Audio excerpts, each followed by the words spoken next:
Looks like the two runners are ready to go. So yeah, let's send them some good luck and let's get into yet another match. And here we go. So yeah, quick introductions. My name is Cruel. You'll be seeing me running on Sunday in the tournament. I'm joined here tonight by Kian Lion. Hello. And we'll be your commentators for tonight. Now, start off of the run just your same as always, both of them getting that one character name. We're going to immediately see a potential first difference in are they going to be picking up that potion or not. Looks like both of them are going to go for it. So, so far they're both still taking that same route, both taking that safety potion. So, let's see what's gonna happen. Let's see if we get some trolls on the Bulbasaur. Let's see if how Route 1 is gonna treat our runners, and then of course let's see if they can get the Nidoran manip. Yeah, and that's gonna be I think in this run the first couple minutes are going to be a little more weighted than they would be in other runs.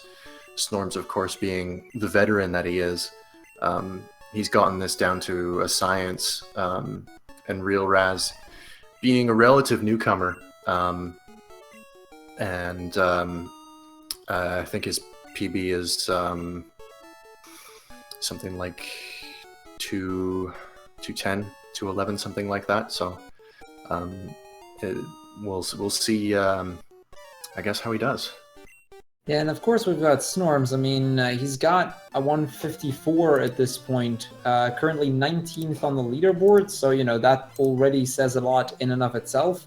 Now, like I said, he is potentially very rusty. I remember he did a race, I believe, like, a day and a half or so ago, and I think that's, like, one of the only runs he's done in, like, the past couple of months, so we'll see if we'll see if that rust is going to be playing a role here. Looks like Snorms is getting trolled a little bit by the growls, although Raz isn't doing too much better either. Yeah, we haven't really seen a really good first so far in this tournament. Those 4-turn fights that would end up going so well and are basically a runner's dream for RTA. Don't really like to show up that well when we're in a race setting.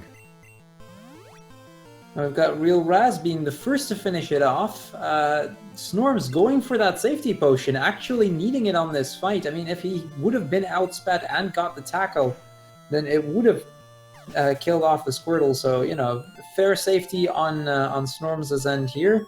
Does give Raz a little bit of a lead this early on, but, you know, it's still early. Anything can still happen. Yeah, definitely. The amount of encounters that you get on Route 1 going through it 3 times over is really going to play an importance here, I think. Raz going for the kill on that first Pidgey that he sees, unfortunately gets the miss on the first of his tackles, and that gets Snorms a good chance to just shoot right past and doesn't get any encounters on Route 1 either. So Snorms getting right back in the game with that fantastic first Route 1. They do still need to pass it, or he does still need to pass it 2 more times, so nothing to be said just yet. But a good start for Snorms here on the first route. Although Raz only getting that one Pidgey, not doing too shabby himself. Yeah, that's a pretty solid encounter, just the one encounter on Route 1, whereas Snorms now needs to get at least one encounter in order to get some more experience. So he is cutting through that grass on the way back in order to improve his chances of getting an encounter, but he still doesn't get one. So he's really going to be wanting to get an encounter on that last time through. Yeah, it's if he doesn't get one in the last round, he is going to be short on experience and we'll have to make it up somehow. Raz also trying to cut some grass here, but does end up getting the encounter, so getting that, I believe it's like a 7-second time loss over the 2 seconds you would normally save if you don't get one. So he gets a little unlucky there. gets another one going further down here. Razz not getting the luck with these encounters, now on 3 encounters, whereas Snorms is still on 0. So a very unfortunate start here for Razz compared to Snorms. But still, there's not much time difference between them. They're really, you know, it's at this point still a neck-and-neck race, and I assume it will be for the foreseeable future. So there is Snorms getting an encounter. Let's see what it is. He gets the level 3 Rattata, so we'll probably see him kill that off for the required amount of experience. And I mean, because he does still have to kill it, Razz has every potential to still get back in there, because that killing will take a few turns, which is basically the time that Razz was behind, at least to some extent. Razz will still lag behind a little bit, but the difference really isn't that big at this point. Snorms getting another encounter. And Razz slowly but steadily creeping up on Snorms again. Does get 1 encounter on the way back through the 3rd time, so that brings him up to 4 total encounters. Yeah, whereas Snorms has only had 2 at this point, so he went through all of that with only getting 2 encounters. Really, really solid Route 1 on Snorms' end. And Razz also has relatively low HP on the Squirtle right now, 10 HP, so he may need to do some safety backup in order to get past the bug catcher in Viridian Forest. He might, but then again, he does still have the PC potion, which Snorms does not, so who knows, that PC potion could come into play here as well. That is true, and there's technically 2 more potions that he could get before that fight. So it looks like both of them are going for a different Nido manip here. It's quite interesting to see both of them taking a different approach to this one. Mm-hmm. It looks like they are going for the same stats of the Nido, though. It's an FEFF, I do believe. Please correct me if I'm wrong there. I would have no idea, so I will fully trust you on that one.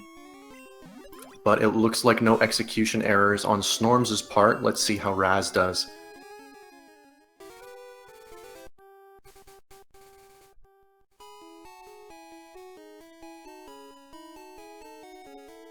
And he gets the Rattata encounter. Gets the rat. That is really unfortunate for Razz, because that will mean some time loss on his part due to not getting the manipulation the first time around. This is one of those things that you can kind of expect to see a difference here. Razz has only just been learning the run. He's still very new to it. Kudos to him for going for one of the harder manipulations, because this is not an easy manip to do. And then, you know, Snorms being a lot more experienced, knowing his way around the game a little bit better, being able to execute that much quicker. So it's really unfortunate for Razz. We'll see if he can get it the second time around.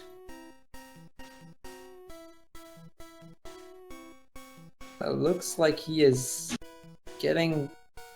Yeah, that's another rat. That is not happening for Razz right now. It's interesting to see that he's going for the harder manip on this one, especially considering how new he still is to the game.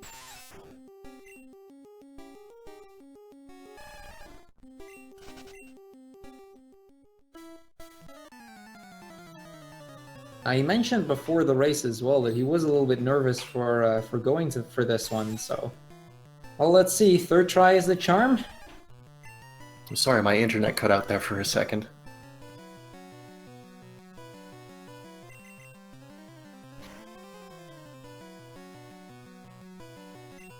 He is just not getting it.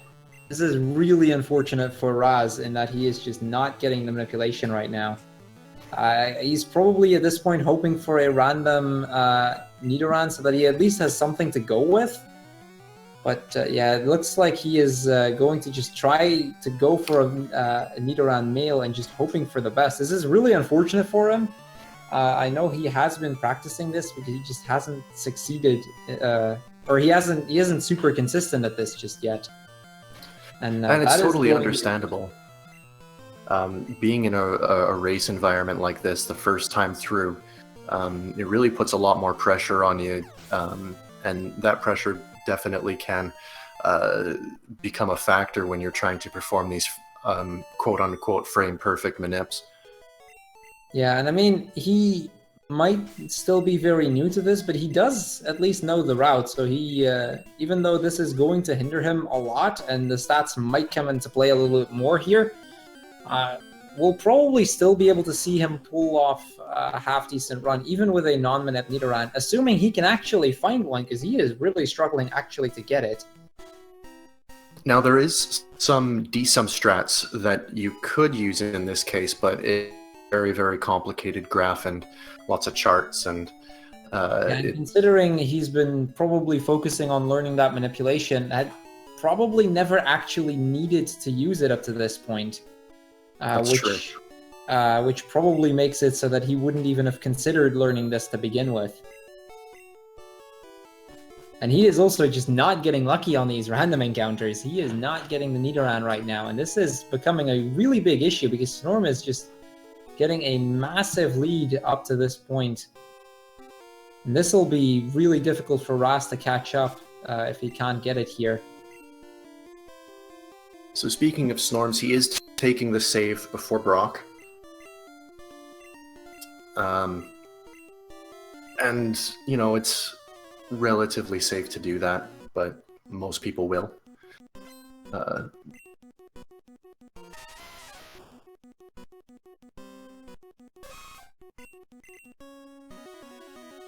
I remember the one of the first times I actually raced myself in this game, I was kind of in a similar position as that RealRazzz is in right now, so I kind of know how this feels. Of course, because of it being a tournament match as well, it puts even more pressure on it. There we go, we've got a Nidoran. It's a level 3, so that is catchable.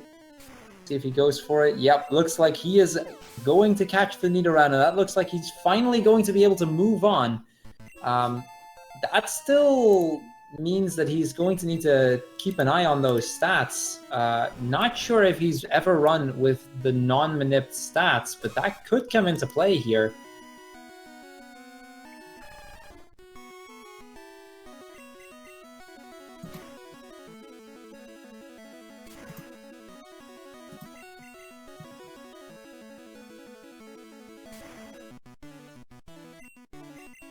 Oh, looks like he has the Nidoran, appropriately named OK, or a K, rather. So he's probably like, whatever, at least I got it.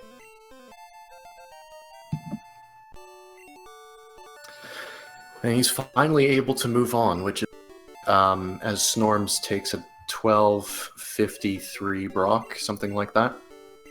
More like 12:58. Thank you.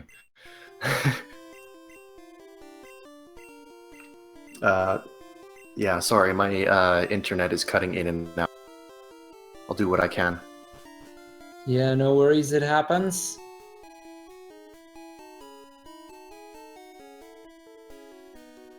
So RealRazzz taking some of those YOLO steps in the tiles that are not safe. And it doesn't pay off because he gets a Kakuna encounter. And another one.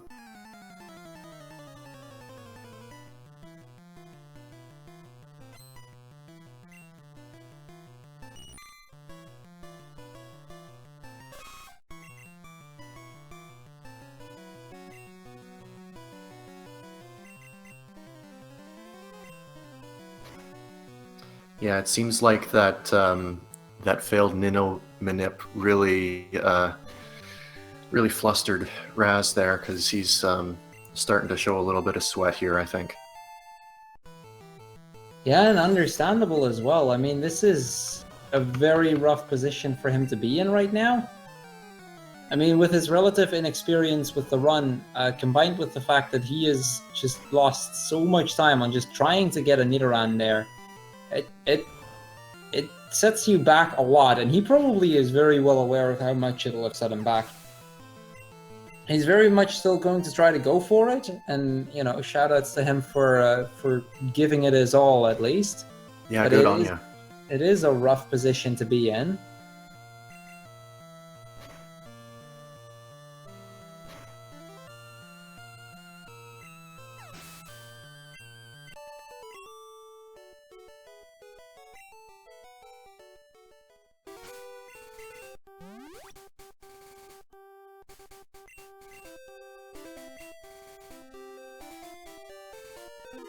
Okay, now taking a save before Shorts Guy.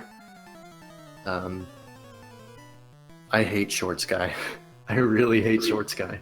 This guy can always be a pain. I mean, the rat can just deal a lot of damage, like especially after he gets a tail whip off. It's just the amounts of damage he does is just absolutely ridiculous. And then the Akins, which can just troll even more using Leer and the likes, or using Rap and the likes. It's definitely not a fun fight to go for. Luckily, because of the Manipt Nidoran, he is guaranteed to outspeed the Akins, which will help him a little bit. But it's still a very rough fight to go for. So saving there, a very safe and obvious choice on Snorms' end. Looks like Razz is opting not to heal off the poison. Considering his position, he might maybe be going for a center strat here. Yeah, looks like he is. Looks like, considering his situation, he's like, I'd rather save that potion just to have some extra safety in the back. And takes a couple of seconds time loss here by going to the Pokemon Center. Does have the advantage that if he happens to die on a battle or something, he would immediately be able to warp back there and wouldn't be set back to Pallet Town. Now he could have ended up doing the shopping before Brock, but he wouldn't have been able to buy as many potions.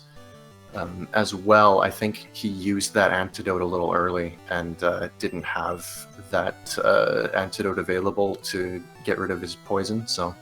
I must have missed that. I was getting the stat counter up for the Nidoran so that we can get an idea of its DVs. So normally, like in the situation that Snorms is in, Snorms knows exactly how good his Nidoran is. It's a manipulated Nidoran with the same stats every single time. This does not count for Razz though, so it's going to matter a lot in terms of what stats his Nidoran are actually going to have. We already saw a 15 HP, which means his HP stat is not very high. It's 0 to 3 DV. See what we get on level 5. He clicked out on the stats, so we didn't actually get to see it. That is unfortunate. Hopefully we'll actually still get to see some stats, because I am very curious to what the stats are going to be looking like, because that might determine a part of the strategy he's going to be having to use later on in the run. Oh, it definitely will. Certain battles will be a lot more difficult, and he may want to change up his strats for those battles if he doesn't have the required ranges of certain attacks.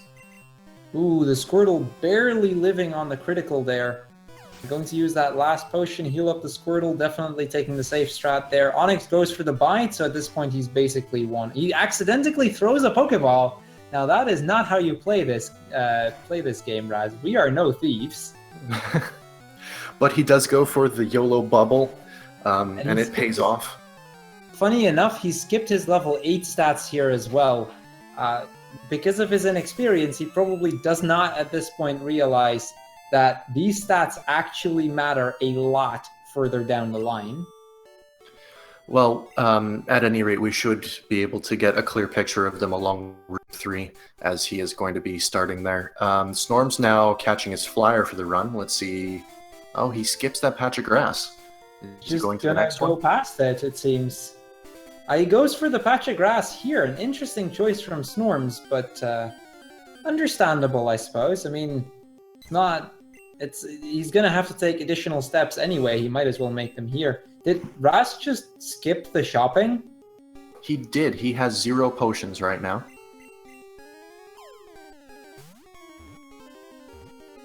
And this is very interesting. I bet he's going to realize his mistake pretty soon.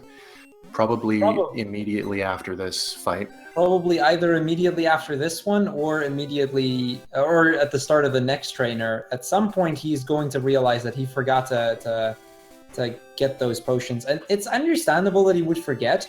I mean, at this point, he's in a position where he knows he's at least a good few minutes behind. He knows that these strats might be a little bit different. He doesn't know how it's going to play out exactly because of its inexperience with it. So he is in a position where he's trying to calculate a lot of things at the same time and probably doesn't know how to handle each of them. So it's not weird to, at that point, forget little things. I don't know if somebody saw the stats there, by the way. I wasn't able to catch any of the level up stats on that. But if somebody saw any of the stats, then throw them in chat and we can start to see if we can find them. I'm seeing an 8+ DV attack, at least from Hammer. It looks like Snorms is going to be... he took the center before Mount Moon, so he is not using the full Mount Moon manip, but he may end up using a post-last manip. Not sure if he's going to go for Mega Punch or not. I'm just now actually realizing that RealRazz's timer on stream is set to 0. But he does end up realizing that he needs some... goes and buys them. Hey guys, my timer fucked. Just go for a .undo in the IRC client and you can just keep playing. Okay, thanks. Sorry, shitty fucking pressing. I probably have forfeited. Hello? Yeah, just undone, sorry. I don't know what's going on. This is all fucking messed up. My timer's not going.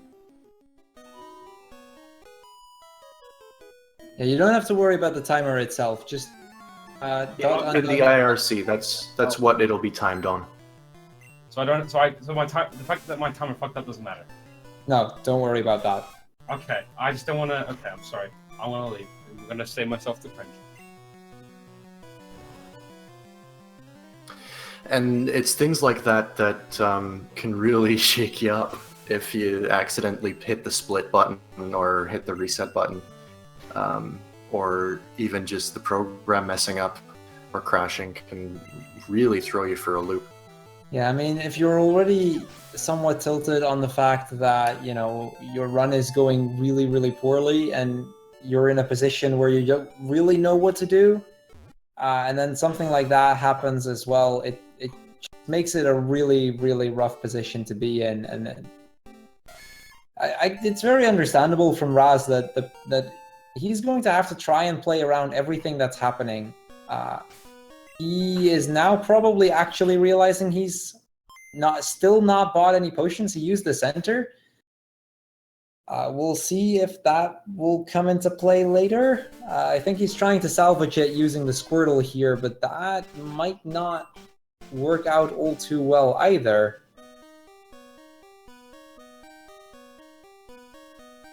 Yeah, he's definitely playing it really safe here, but in doing so, he's taking a lot of experience away from Nido. I just want to point out Snorms is doing the post-last manip to get a Paris 2 or 3 steps before the rocket fight. It's pretty standard here. Just requires 1 A press on a turnaround. Let's see if he can execute it right.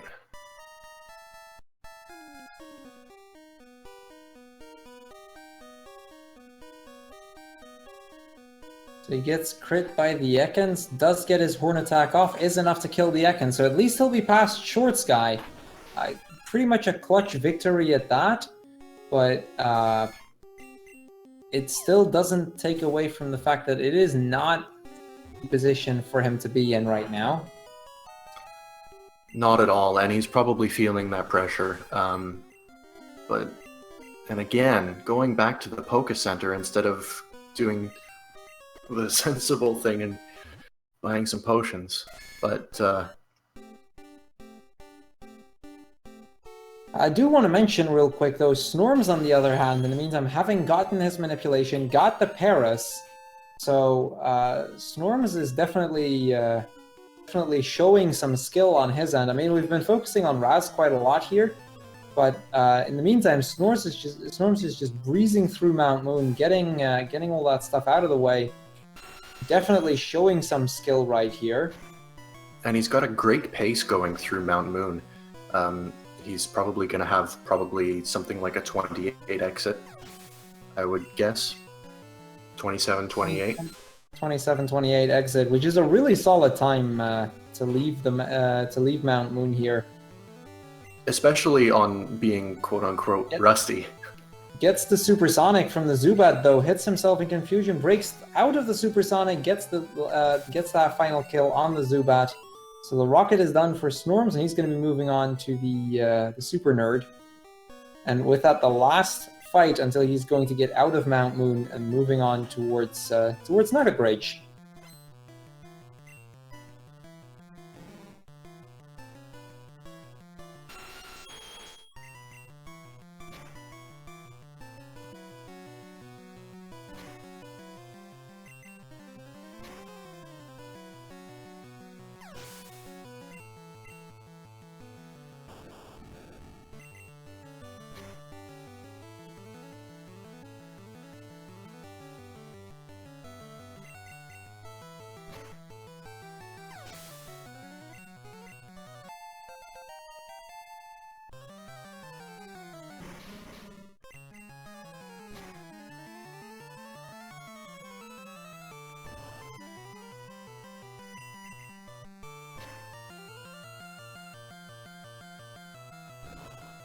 So I'm getting some stats from Hammer on Razz's end. 6 DV attack, 8 DV speed apparently.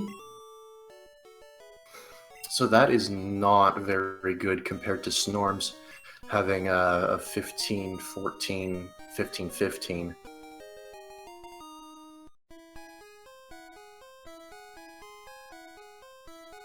Or is it 14, 13? I'm sorry. I know it is FEFF. A little too tired to convert the hex values to numbers.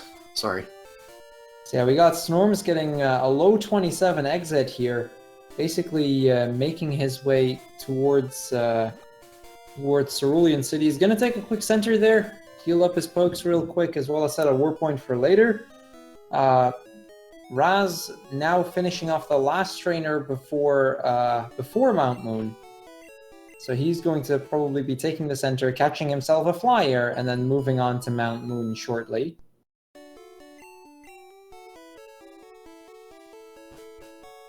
Doesn't get any quick encounters. He's going to have to grind one out. Takes a little while, but he does get his encounter. It's a Spearow as well. That does mean he can opt to go for Duck Strats in case he doesn't get the Paras later on. He could indeed, and it is one thing that could end up happening in this race because he is not very confident with the Manip so far, at least from what we've seen. He could end up not getting a Paras in Mount Moon and then having to catch an Oddish and trade it for Ducks. And not to mention, he also only has one Pokeball left, so even if he does get a Paras, it's still going to be the matter of does it get in his first Pokeball or does it break out? Because if it breaks out, he will probably have to go for either Oddish or Ducks. Yeah, I would definitely not YOLO that.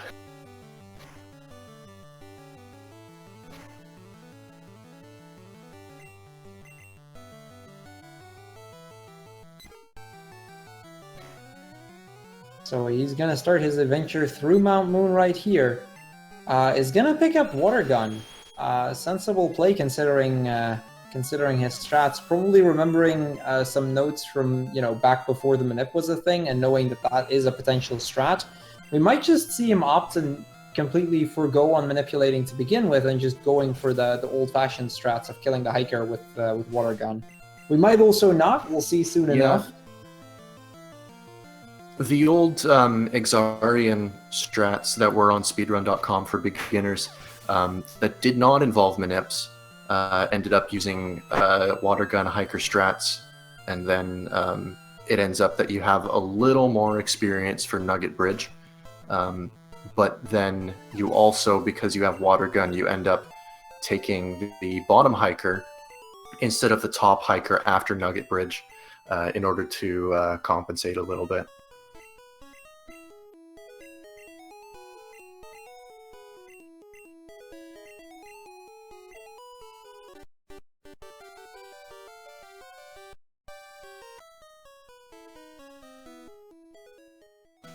So Snorm's now going to start his sequence of trainers here.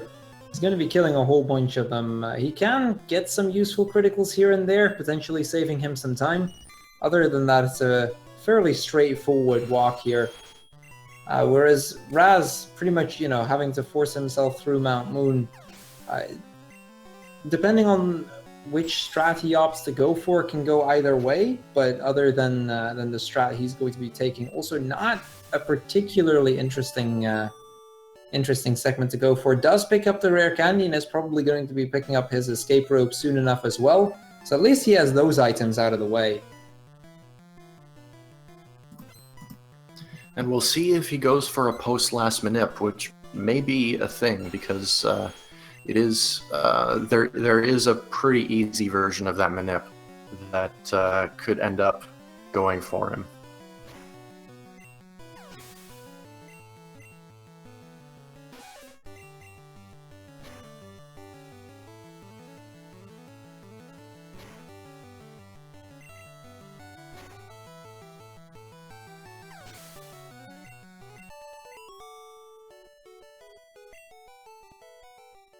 Here we see Raz going into the last fight. Let's see what it's going to be.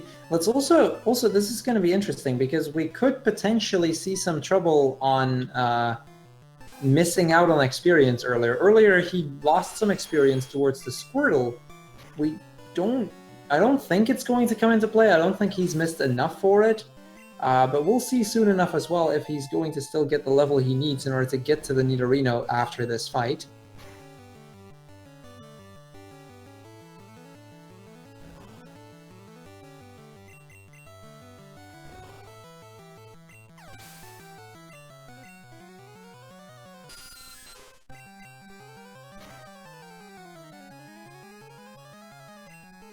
Does not get level 16, which means no Nidorino right now.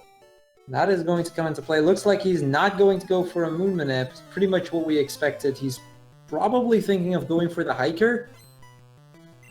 That does mean he's going to have to beat through some encounters. Decides to just go ahead and kill off a level 8 Zubat. Smart play on his end to get that little bit of experience that he missed out earlier, to at least ensure that he can get the Nidorino and soon Nidoking off in time. Still not enough experience, though. I guess he lost more than I initially thought he did. Yeah, he will have to make up a lot of experience here, probably 2 or 3, even 3 Zubats, and maybe even more than that, because the short sky fight does give you a lot of experience, but he does end up getting that level 16. He's gonna go to Nidorino now, teach Water Gun, and then go to the Hiker.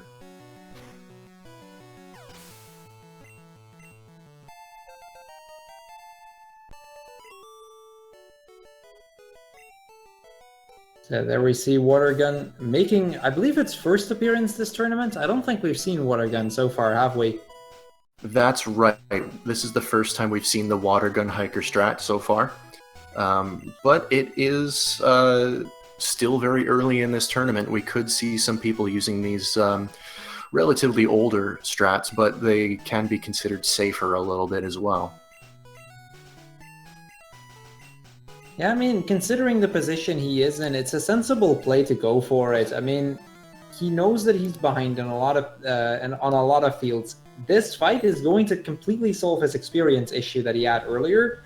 And at least he's going to have Water Gun for Nugget Bridge as well, so he can take out the other Hiker, the Onyx Hiker, instead, to save him a little bit of time there.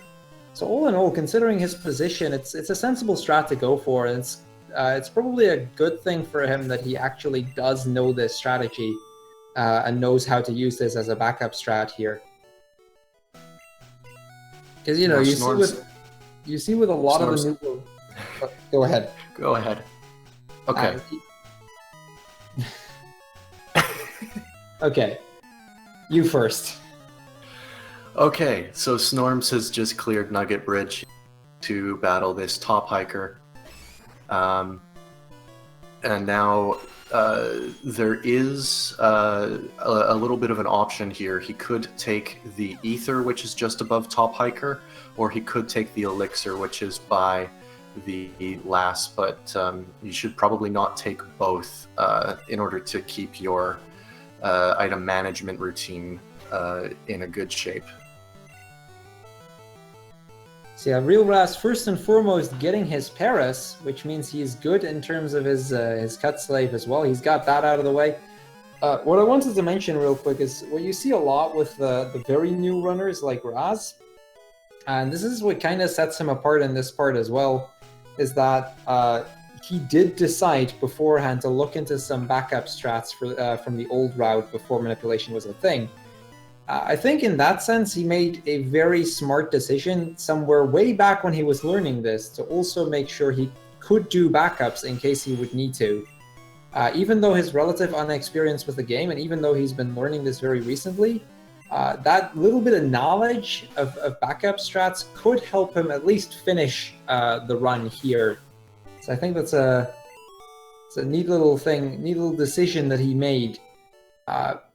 Possibly intentional, possibly not intentional, but still very, very useful for this part of the run.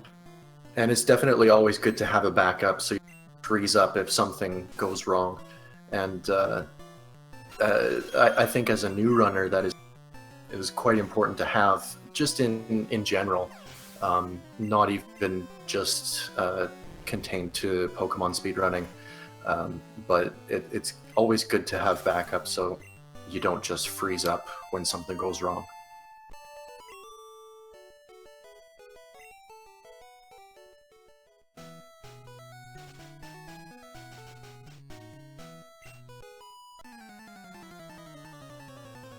So in the meantime, Snorms basically just breezing through everything using Thrash at this point. He's just going to make quick work of all of these fights, going to get his SSN ticket, and then moving on to the second gym leader. Very, very solid run from Snorms up to this point. I mean, with the way that things are looking at this point, there really isn't too much to say, but he's been having a pretty smooth run up to this point. Yeah, it's been a pretty solid run. His time, for sure. We'll see if Misty is going to be a troll for him. He does pick up the Ether here. And hi, Bill. Okay, Raz ended up getting a supersonic from that Zubat, had to switch out and have the Zubat kill his flyer, which took a couple of turns. Basically had to stall until it died. And now he is moving on to the Super Nerd. And this will be his last fight in Mount Moon. He should still have enough HP to get through this, because I do believe he still has not bought any potions. At this point, might not actually need to buy any anymore. But he should have enough to get through that last bit, while Snorms is now going to go towards Misty, and we'll see soon enough whether he's going to decide to take that safety save for Misty. Misty, not very likely to kill you anymore with the stats that Snorms has. Considering, you know, he is going to outspeed the Starmie, he should basically two-shot the Starmie and one-shot the Staryu. So it's going to be a pretty easy fight for him, but if he gets, for example, a Bubble Beam Speedfall, it could still become troublesome.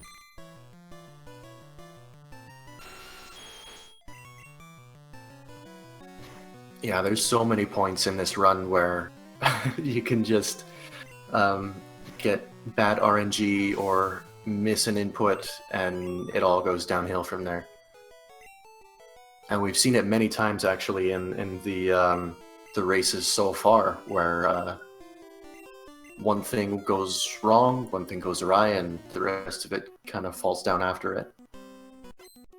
But Raz seems to be getting a little more comfortable right now. He seems like he's back into a good zone. And as he leaves Mount Moon, about 39.56, going on to take the center and to Nugget Bridge. Yeah, he's a good 10 minutes behind, but there's still a long way until the end. So let's see what happens. Looks like Snorm's got a pretty decent fight going for him. Razz taking a bit of a scenic route through town here. Basically showing us all of Cerulean. Snorms in the meantime having defeated Misty at TM11, and he's going to be moving on towards Vermilion City to the Essazan. Raz was just showing off his swag.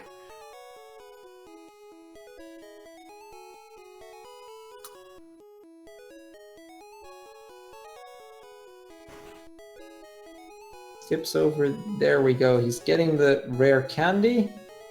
Snorm's now starting the rocket fight. Pretty straightforward fight.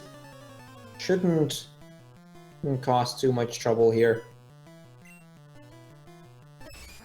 Yeah, at this point in the mid game, it's kind of Thrash to win, and you can really, for the most part, just thrash anything you want.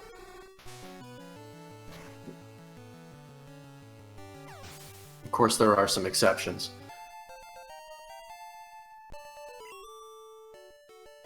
Yeah, that big downside of Thrash is still that you can only get 3 to 4 back-to-back at most. After that, you're confused. So, you know, especially for the longer fights, it's gonna come into play at some point.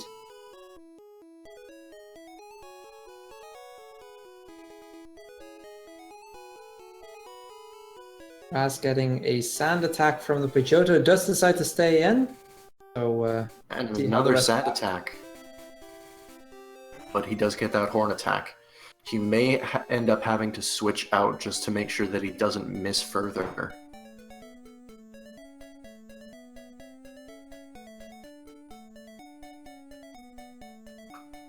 Yeah, there he goes on the switch. Switches into his Spearow. Rattata should make quick work of that.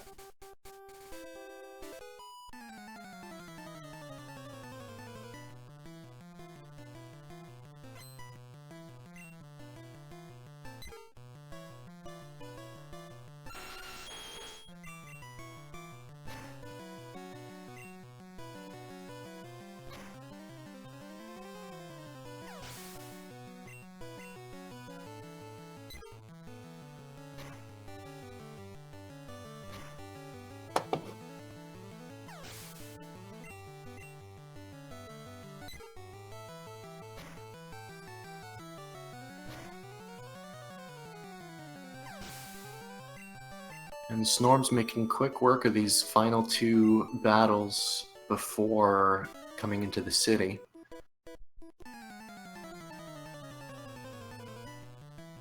Shouldn't have any problem with this second one. There is some ranges here where if you're below, depending on which trainer you're fighting, you should heal up or at least save beforehand, but it's got enough HP to handle both of them, no problem.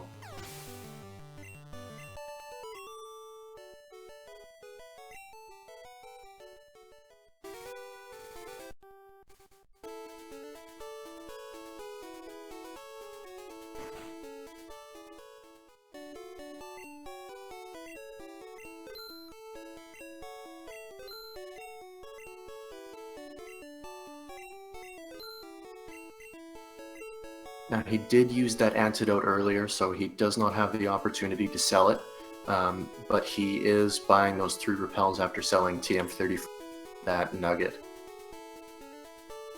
Yeah, basically gets his shopping out of the way for a good while. We're moving on to the Essazan, where, well, he's gonna face off his rival again. See if he can beat him yet another time. It's been, what, like 10 minutes since the last rival fight? Yeah, I know, right? It's been so long. They haven't seen each other in such a long time. Might as well meet up real quick and do yet another battle.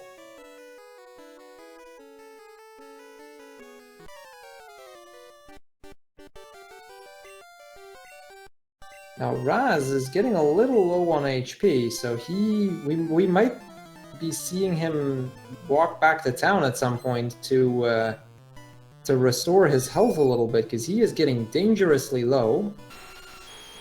He does have the advantage that he's going to be hitting level 21 early here. But even then, I don't know if that's going to be enough to get him through the rest of this route.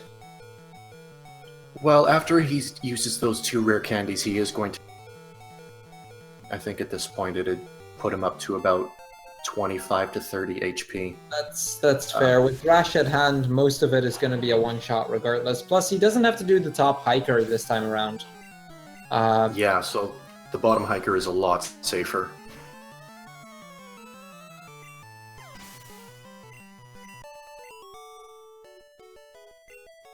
So there we go towards level 23, and he's going to get himself Thrash.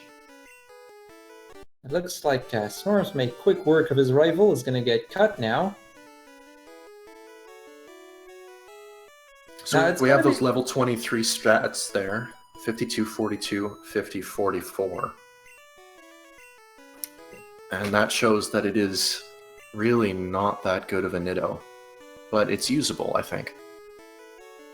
It is runnable. It's not definitely not a fun Nita to run with, but it is runnable at least. So he's got that going for him.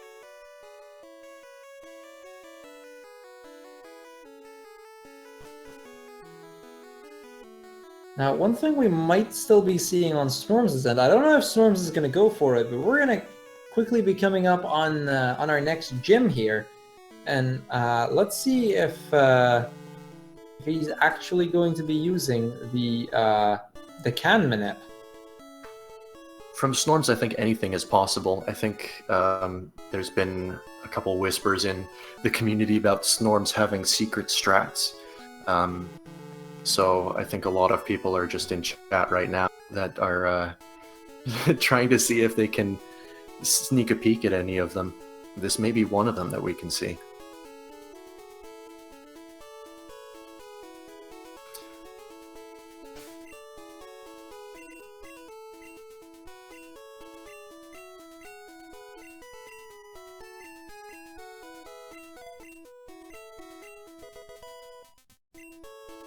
So Snorms going for the late Bubble Beam did not have that during the rival fight.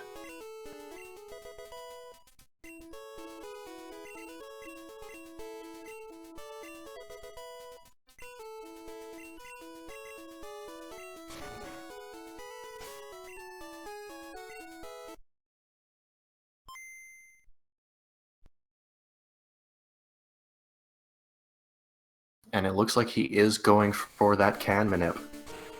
Well, let's see if he's going to get it. Razz here doing bottom hiker, by the way. Again, first time we're seeing it this tournament. Looks like Snorms has his manip down, gets both of the electric locks opened, and is on to the next gym leader. Really good looking God cans there from Snorms' end. Yeah, it was well executed for sure.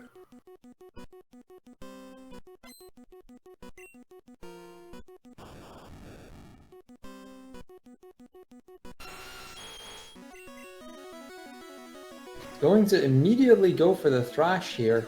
He's going to be hoping for either a crit on the Raichu or the 4-turn Thrash on this fight.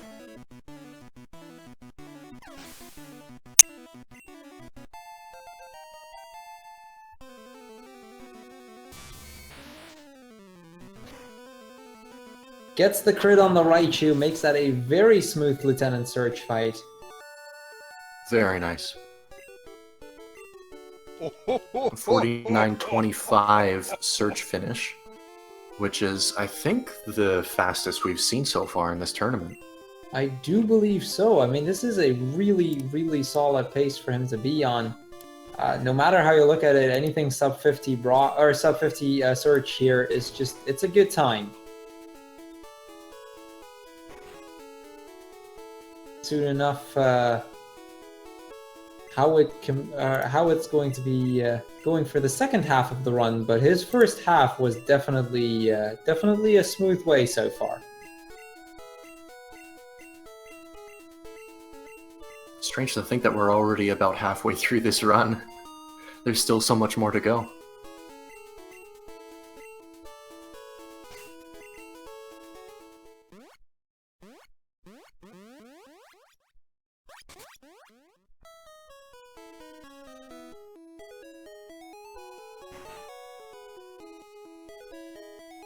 Yeah, Snorm's going to get himself a bike voucher, or using the bike voucher to get himself a bike.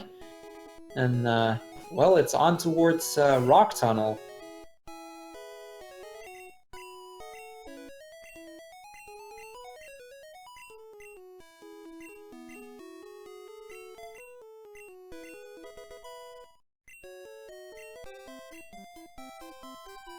Okay, Raz going to visit Bill, and then all he needs to do is heal up if needed. I'm sorry I haven't been keeping track of his health, but after that, just going to Misty. Yeah, he's probably going to be taking a center regardless, considering the fact that he has never actually bought any potions. He's going to have to take the center regardless to restore his health enough. And despite taking that scenic route through Cerulean City. Yeah, I mean, he was pretty close to the mart. He could have hopped in there and bought them, but decided against it, apparently.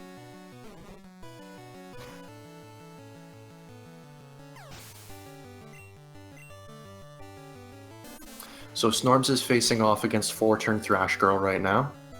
He's gotten 3-turn Thrash. Let's see if he gets this 4th. Does not get the 4th, goes for the Thrash, gets it off, and with that he does not get hurt by his confusion here. So that's 4-turn Thrash Fight out of the way. Didn't troll him too much. That is a lucky break from 4-turn Thrash Girl.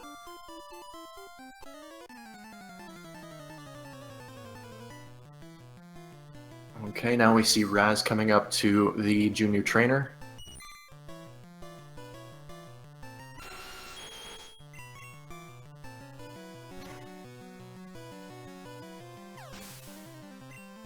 So yeah, with the health that he has, as well as the speed, by the way, he's not going to be outspeeding the Starmie, so he's going to really have to hope not to get trolled by Misty. This could be a pretty dangerous fight for him.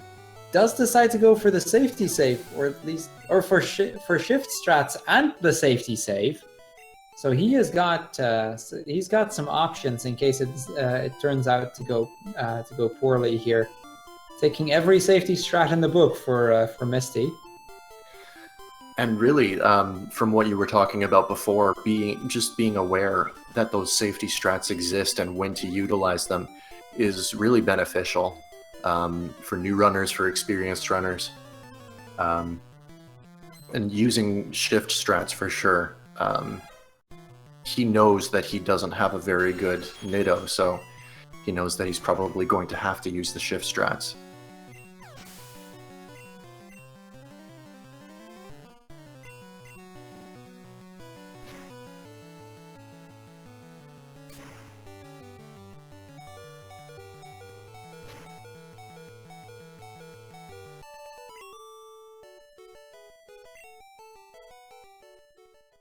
Okay, Snorms going on to the second part of his rock tunnel visit.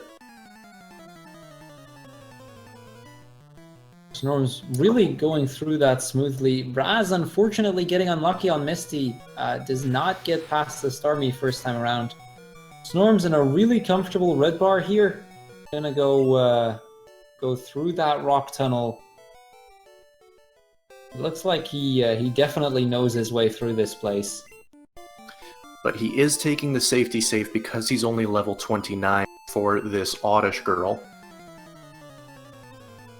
There is an opportunity that he could get put to sleep or paralyzed, which would really set him back.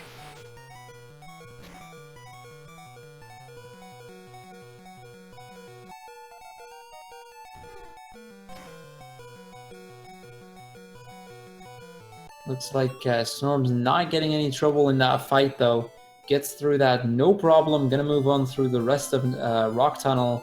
Has a pretty solid red bar for the rest of this, so he won't have to worry about too much this time around. And really, RNG has been really, really in Snorm's favor for this run in general.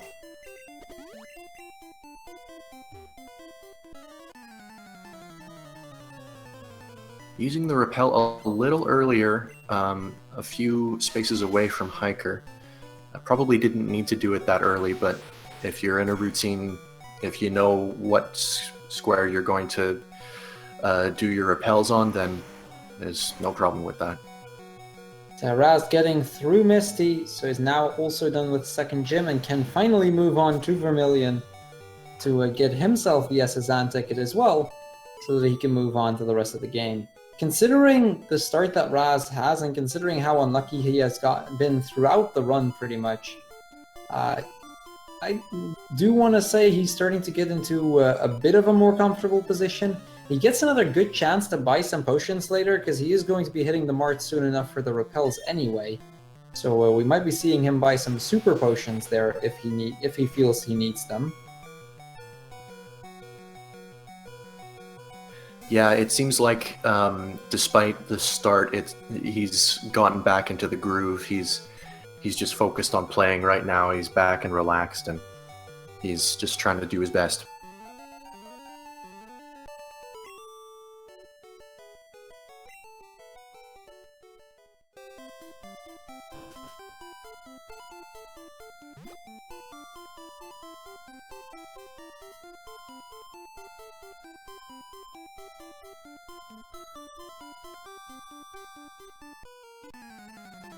Now Snorms is clear of Rock Tunnel, going to hit this Gambler.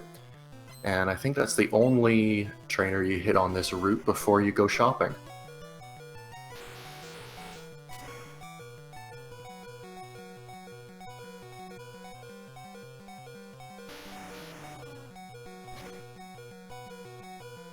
Snorms getting a quick attack critical from the Vulpix there. Puts him into a really low amount of health here, but he's still going to be completely fine on this. Snorms definitely showing he knows what he's doing at this point. He knows his way through this part. So he should be completely fine facing the rest of the game. Razz not getting the jingle skip on the full restore, unfortunately. Does seem like he was giving it a shot, but unfortunately didn't get it.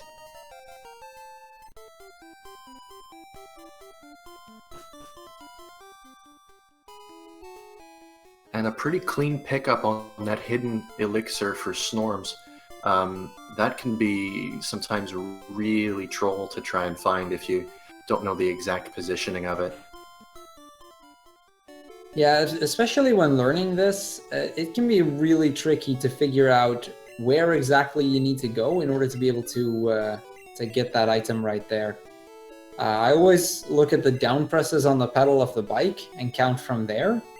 But I've heard various people using various strats. Some use an audio cue, some, and then there's probably a few other strats out there that people use to figure out where exactly they are and how much further they need to go.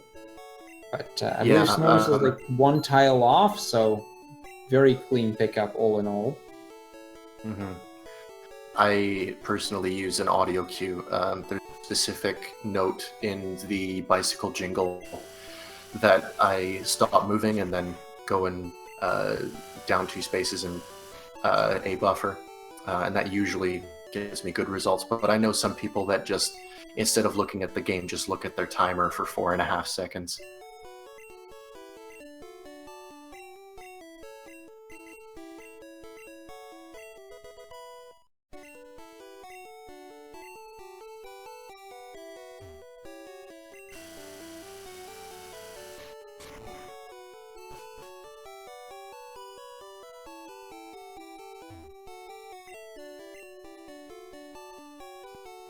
So we see Razz finally picking up some potions here. First time in his run that he's doing that. But he got himself a couple of super potions, so at least in terms of healing, it's going to be a little bit easier for him from here on out. So definitely looks like he's back in the game. He's got his heals. I believe he just got confirmation from chat he needs to pick up 1 Kerbos, so he should know that as well at this point. So if he can keep his head cool, he definitely still has a shot of at least getting a half-decent time in this run, despite of how bad things went at the start. Now Snorm's coming up to the fly menu, which is the largest menuing in the game. Razz seems to have stopped for a couple seconds. I think he was about to get blocked by... decided to menu in the meantime. I think he's also trying to get everything back up and running in on the race itself, because of some issues he was having with his timer, which causes him to keep forfeiting the match, which clearly is not what he's trying to go for here. So I think that is potentially also causing some issues on his end, which might explain that slowdown.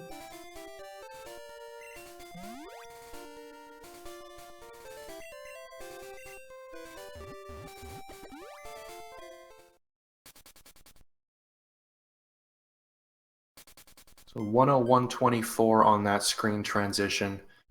For Snorms coming to Lavender Tower, where it's been about 10 minutes since our last rival fight for him, so we're going to have another one.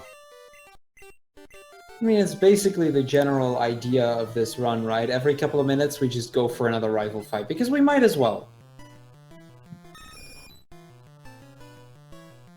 So Razz getting the bubble beam into Speedfall on the Raticate, gets a red bar off here, gets... Ooh, he gets very lucky there. Instead of using Thrash, went for the water gun, probably ate an input when going up.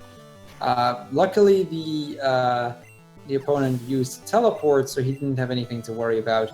He's going to be clutching onto the red bar, but does win his rival fight, and is going to be moving on to get it cut.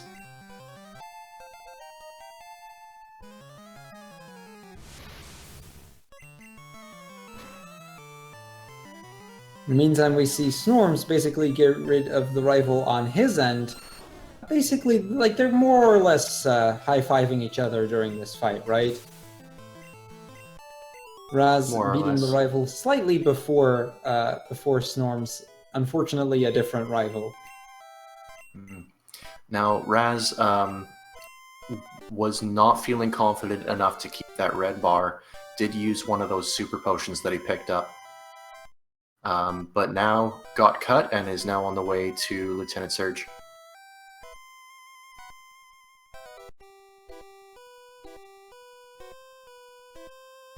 So he's getting his menuing out of the way real quick, making sure he won't have to worry about that.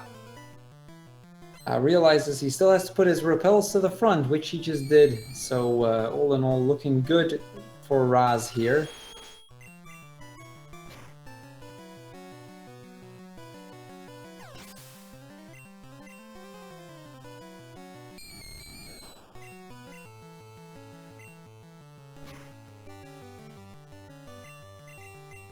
Ooh, Snorm's getting some trouble with his Ghastly. Misses a Rock Slide and gets paralyzed. Does get his Rock Slide off after all. I mean, there is a heal point coming up, so it won't be too big a deal, but that could have potentially caused some more problems.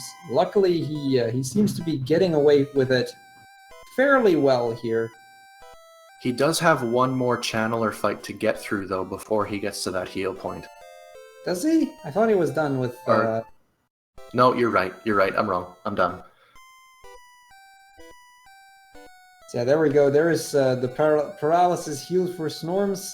Now going to be moving on towards that before last floor of the Pokemon Tower. Razz now getting into the third gym. Is going to see if he can get some God Cans as well. See, he's got that first one. Does not get the second one, unfortunately. Almost got the God Cans. That would have been beautiful non-manipped God Cans here.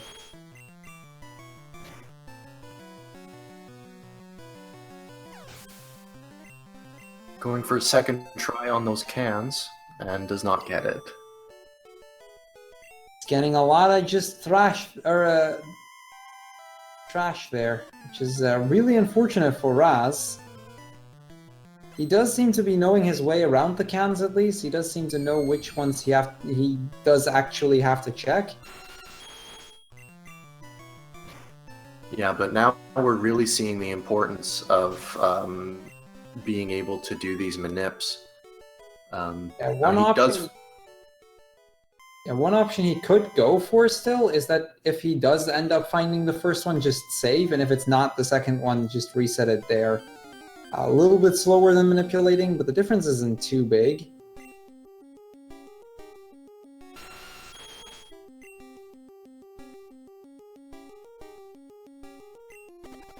Snorms getting rid of the ghost. Looks like he got rid of the Marowak using the Pokédoll. Pretty much the only more or less a glitch that isn't a glitch. It is more of an oversight because the Pokédoll does exactly what it's supposed to do. But this is kind of an interesting one because this is allowed for the English glitchless runs, but not for the Japanese one. And that's actually a pretty neat little difference between different communities of the game.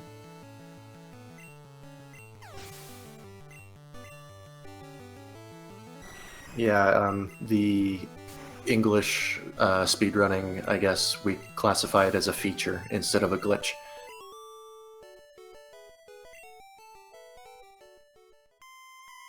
But does get through Surge pretty cleanly. It was about 106.40. And that is, all in all, not a bad time.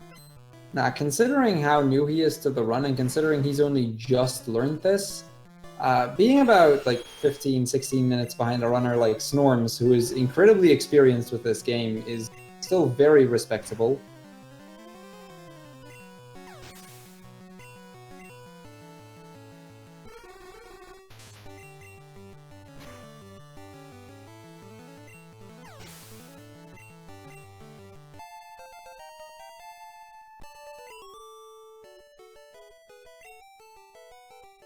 So Raz also getting his bike voucher, while Snorms is getting rid of these last few rockets. That means Raz is going to come up towards the 4-turn Thrash fight real soon. We're going to see how that's going to go for him. As we see Snorms very soon getting his Poke Flute, which means he's going to make his way either to Saffron City or to Fuchsia City. Yeah, we'll see which one he does first, because this next part you can do in a couple different configurations. If I'm gonna have to make a guess on Snorms here, he's probably going to go Fuchsia first, because that is the route he's probably more familiar with. I believe the newer route goes towards Saffron first and cleans up that part, whereas the older route used to do Fuchsia and Safari Zone first. I'm not 100% sure. We'll see soon enough what he actually decides to do, but we might see Snorms go a little bit more of the classic route and going towards Fuchsia first. So we saw Raz go through the dig house again instead of opting to go and cut that bush that was in the way. But he did not take a safety save before this 4-turn Thrash fight.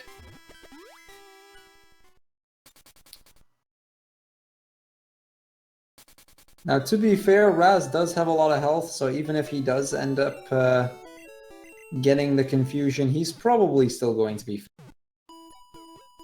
Yeah, it's still relatively safe.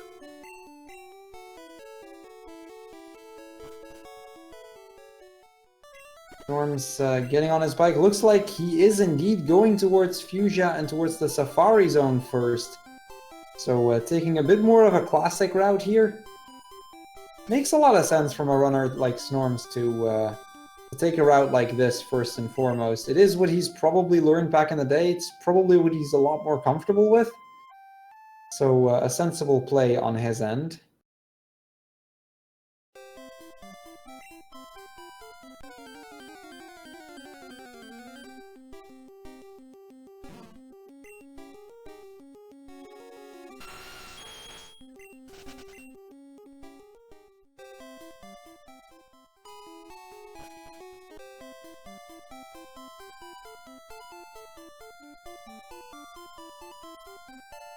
Very clean rare candy pickup there from Snorms. Pretty much a perfect pickup. See if he's going for that PP up. I assume that he will. Oh, and he does. And that's a clean pickup as well. It's like he definitely shows he knows where to go here. He knows what items he has to pick up. It's time for him to head towards the Safari Zone. Razz making a quick pit stop here at the Pokemon Center, interestingly enough. Gonna get himself healed up real quick, and he's going to go towards Rock Tunnel. Now this is going to be a bit of a tricky part for him. He's going to have to do this part in the dark, and this is something you see a lot of new runners struggle with. You do get some help through it, and that you can see some walls and the likes, but it is definitely one of the harder parts of the run, execution-wise. Looks like he decided to take off the bike so that he can just walk through the entire thing. I suppose it works. Yeah, when I was first learning this rock tunnel, I was very, very slow at it. I was not confident in my ability to do it. Kept hitting optional trainers, but it's just a matter of grinding it out, trying it over and over again, seeing if you can do it 3 times cleanly in a row, and if you can do that, then you're pretty much good for it. But when you're first learning it, you definitely need to take it slow or you're going to mess up. And he did end up going back outside for a second. Maybe he's counting steps?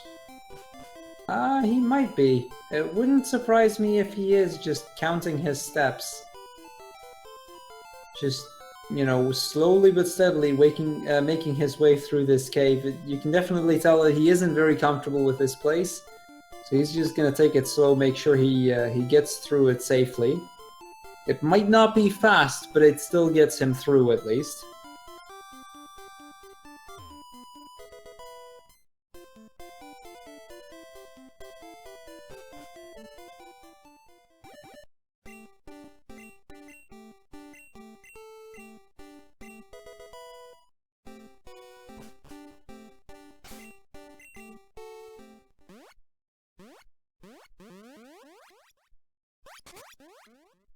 So Raz is level 30 before coming into this Oddish fight,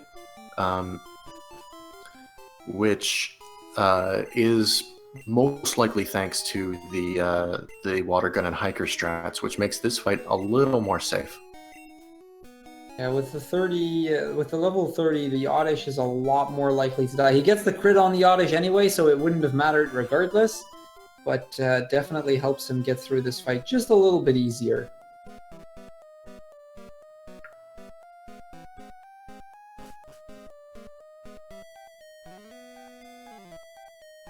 Looks like he's using his second Rook Bell. And now it's time to step by step make his way through this cave.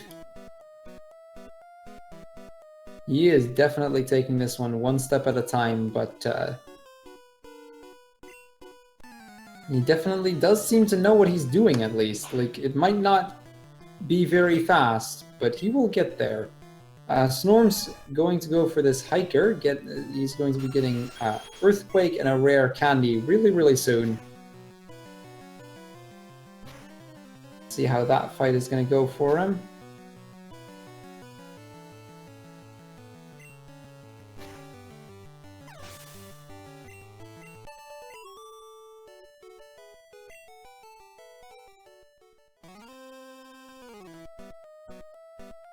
Doing that third a little early, but he still does have enough repel steps to get out of here cleanly.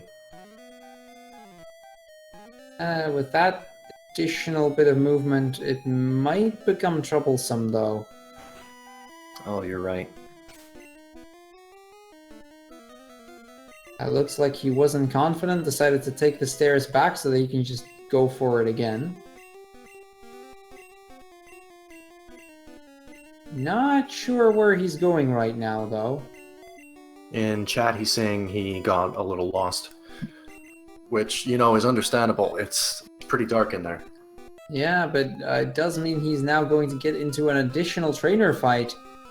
That is very unfortunate for him to see him take this optional. Decides to go for a Thrash, probably a good strategy here. Just assuming that she won't have anything that Thrash can't deal with. With these kind of trainers, generally shouldn't be a big problem.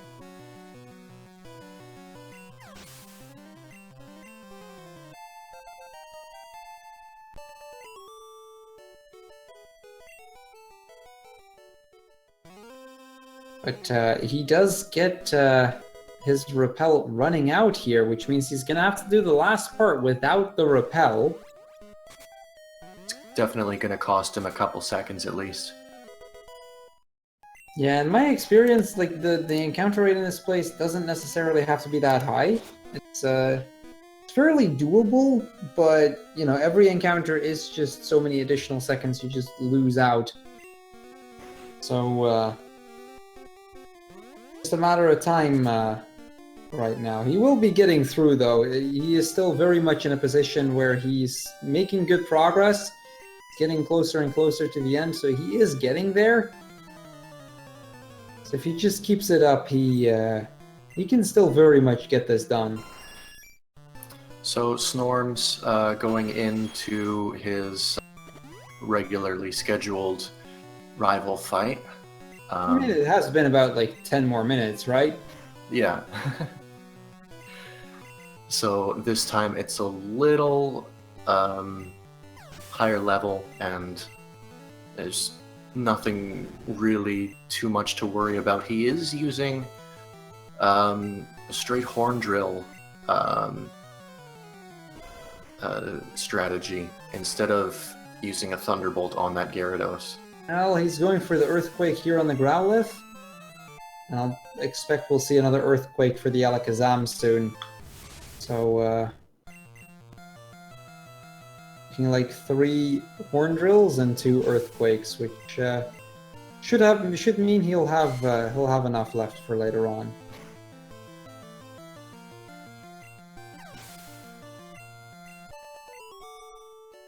Now Raz has found his way to the last trainer. And I believe so far I've only seen 1 additional encounter on his end, so it's definitely looking like he's getting through this without being punished too much. Tries to run away from the battle. Unfortunately, he cannot run away from this. He'll have to sit this one out. But is gonna go just thrash through this thing and finish that off real quick. There's 2 main rules in Pokemon. We don't throw Pokeballs at other trainers, Pokemon, and we don't run from trainer battles. Yeah, Raz has definitely shown us that he's willing to try both of those in an attempt to win the race, but that is not going to do it, unfortunately. There's that second encounter on his end. Snorm's making quick work of the last remaining Rocket. Means he is soon going to be moving on to Giovanni. And his technically a refight with him that isn't really a refight. Yeah, he says a line about we meet again or something like that, but we didn't even meet him in this run. Yeah, it's quite interesting that he would know us despite we not actually knowing him. But oh well, we'll just take it at that, I suppose. I guess Snorms has made a name for himself in getting like 3 badges in less than an hour. That's got to be at least somewhat impressive, right? Now Raz, in this Gambler fight, which is the last fight before he goes shopping, he may be a little low on money going into the shopping section, so I'm not really sure. He did take a death early on, but he may have been able to recover from that. If not, there is a nugget hidden in this underground tunnel coming up. I don't think it'll be too problematic in terms of money. He does take yet another additional trainer. He never bought his potions early on, so he had a lot more money from the early game left. I do want to say that he's probably going to be fine money-wise. We'll see soon enough, though, how it's going to work out. Okay, Snorm's making quick work of that Giovanni fight, and now dig out, and we've got a quick detour back to Pallet Town. Or, no, to Fuchsia City first, then to Pallet Town. Pardon. Yeah, it's time for him to make his way towards his next gym leader. Gonna go for Koga here. Raz getting really unlucky in falling asleep here. And that could be a lot of trouble on Razz's end if he doesn't break out of that sleep real soon.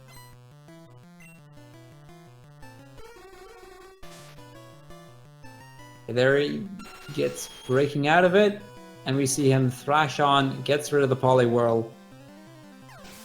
So that gets rid of the Gambler, which does mean, like, it's a good bit of money at least. Like, that was like 1,500 he got from it. So in that sense, it might help him out a little bit as well, in that like, the extra trainers definitely gave him a half-decent amount of money. So even if he doesn't know where the nugget is, or he doesn't go for the nugget, which it looks like he's not, he should still be fine money-wise. Now, he did get that hidden elixir.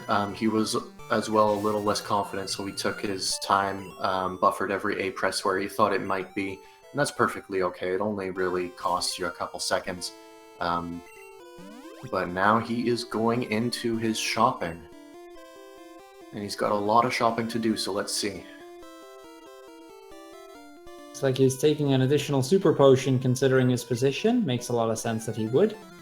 And gets his super repels out of the way. He does not buy TM07. That he will know soon enough, though, because in the next menu he will need to teach that, and in the next battle he will need to use that. So, all in all, he'll probably realize soon enough that he does actually still need to get that. Yeah, I've heard of EQ-less and IB-less, but I haven't heard of a horn drill. Now, horn drill-less would definitely not be an easy strat to go for here. That'd be interesting to see him try to pull that off, but I don't think that'll be too successful. He gets his fresh waters and soda pop, which means he can get ice beam and rock slide.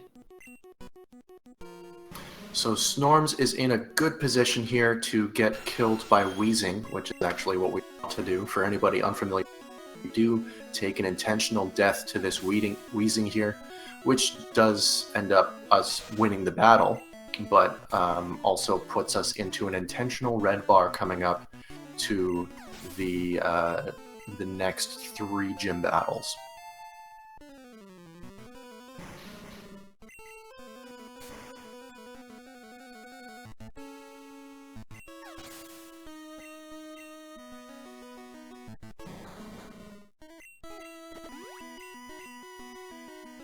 Yeah, it looks like Raz completely skipped on the horn drill. He'll probably be realizing that within the next menu, that he's going to be needing that regardless.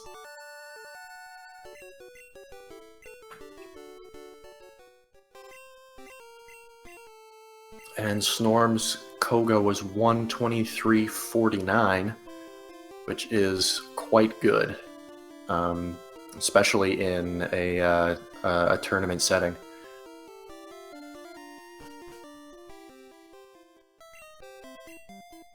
Yeah, he is definitely on a very, very solid pace here. Now, I quickly want to make a comparison. If he can keep up the pace that he is on, he may be pretty close to his PB right now, actually. I believe he might be like within a minute of his, or like I believe even within half a minute of his PB right now.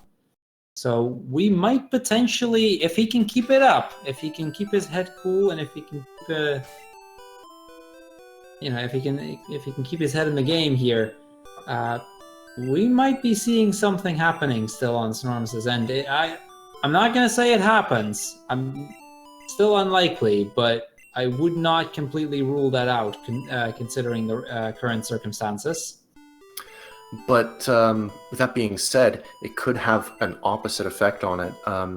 That he knows he has got such a good time right now, and he knows that he could PB, he could get at least a race PB, he could get the best time for his group.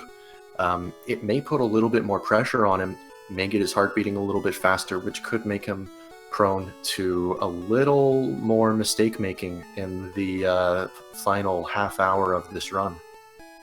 Yeah, it's really just down to, first of all, does he know? I'm not completely sure if he actually has splits up right now, so I wouldn't know for sure if he would be able to realize.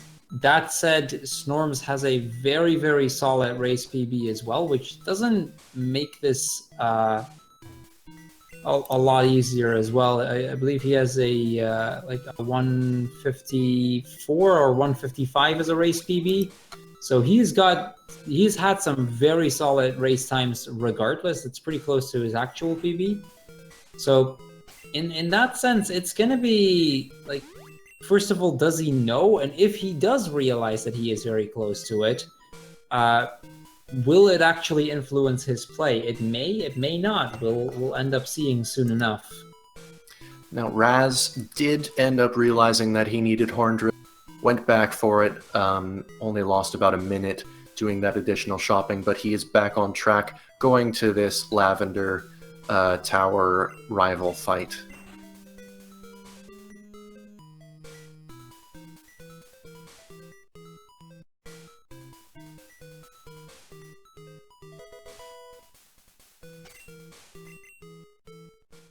I did just notice that Snorms skipped out the 2 rare candies in the mansion there.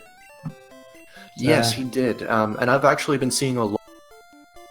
I guess with the new...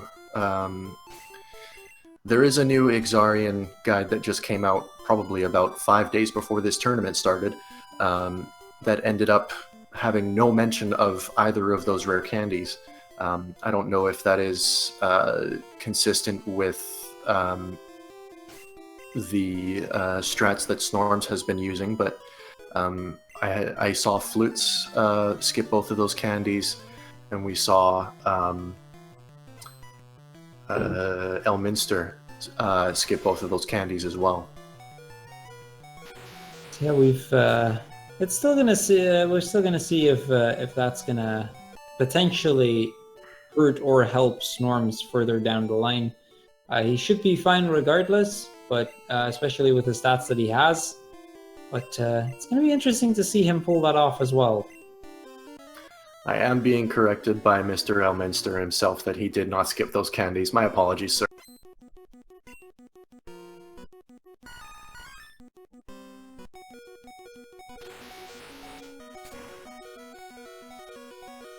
It looks like we've got Snorms going for the Agatha Fight. He's very quickly going to get a couple of these gym fights out of the way, making sure that he's pretty much set up to go for the last bit of the game. He might still need 3 more gyms after that, but at this point it's basically a sort of boss rush, just running from gym to gym, getting their badges real quick.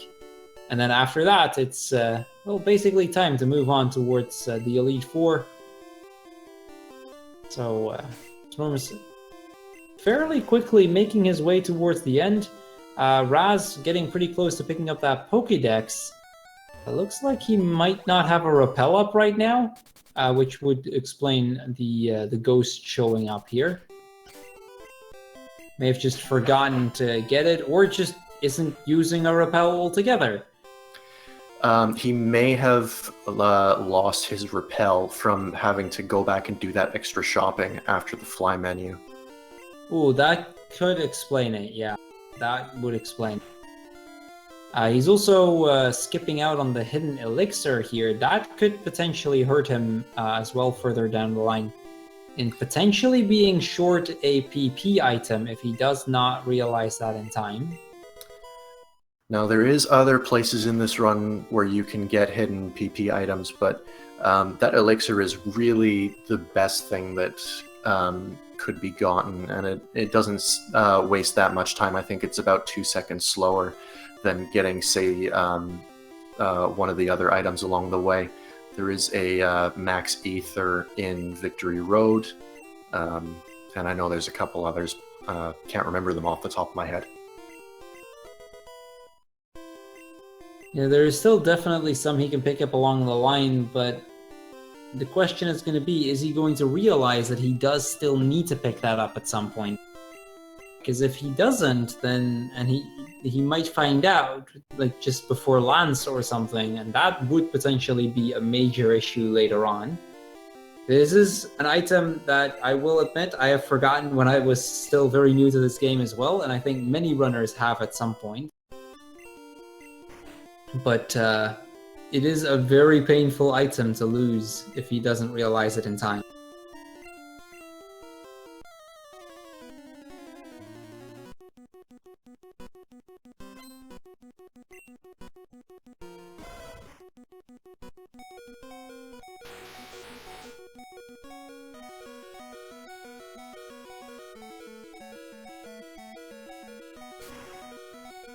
Raz getting to his version of the ghost is also going to be using that Pokédoll.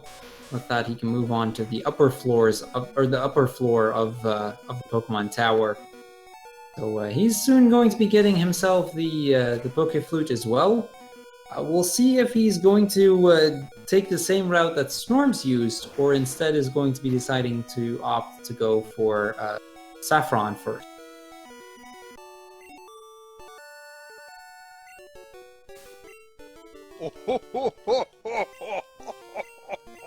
Snorms now having gotten his Volcano badge. That's yet another one out of the way. One left for him to get out of the set of 3. Now, Raz will probably be taking the same route in terms of badge order that Snorms is taking. Considering his stats, I'm not sure that is the optimal route, because there can be other more optimal paths to take, considering the stats that he has.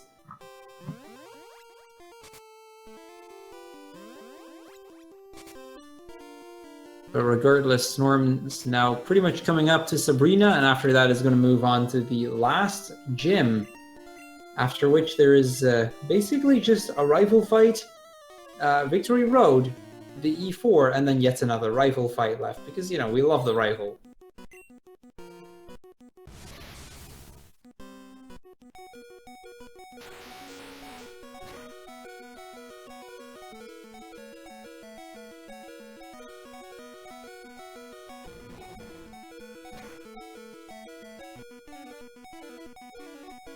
Now, Raz coming to the last of these rockets before his Pokéflute. Seems to be going pretty clean through this section.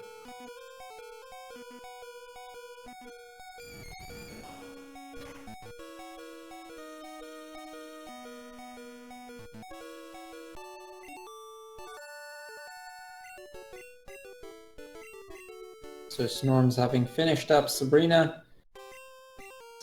See him go towards Viridian, back to where it all began. Get that last gym out of the way as well. He does still have one tough fight here to go through, specifically that black belt that he's going to have to fight before it. We'll see if he might make a safety save there. We'll see soon enough whether he will or not. And then we'll see where it goes from there.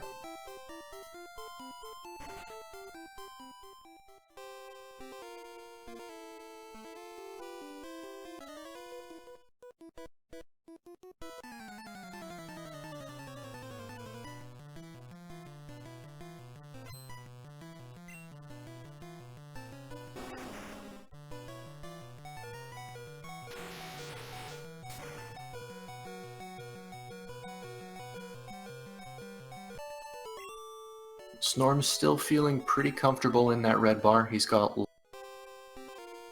but he is going to take that safety save before the black belt, or as I called him last run, Macho Man.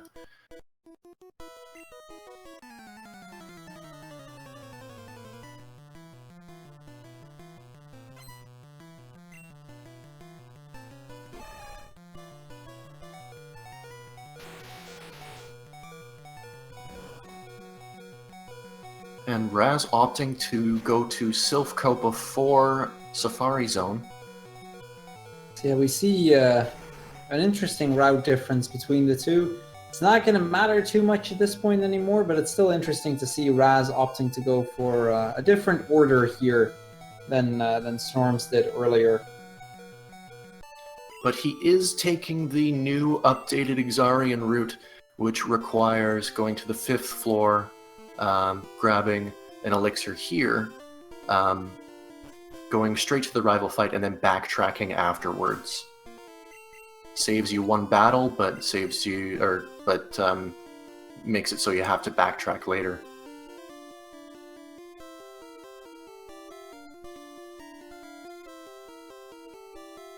I mean, it would make sense that a runner as new as Raz is would go for the really, really new route from Exarion.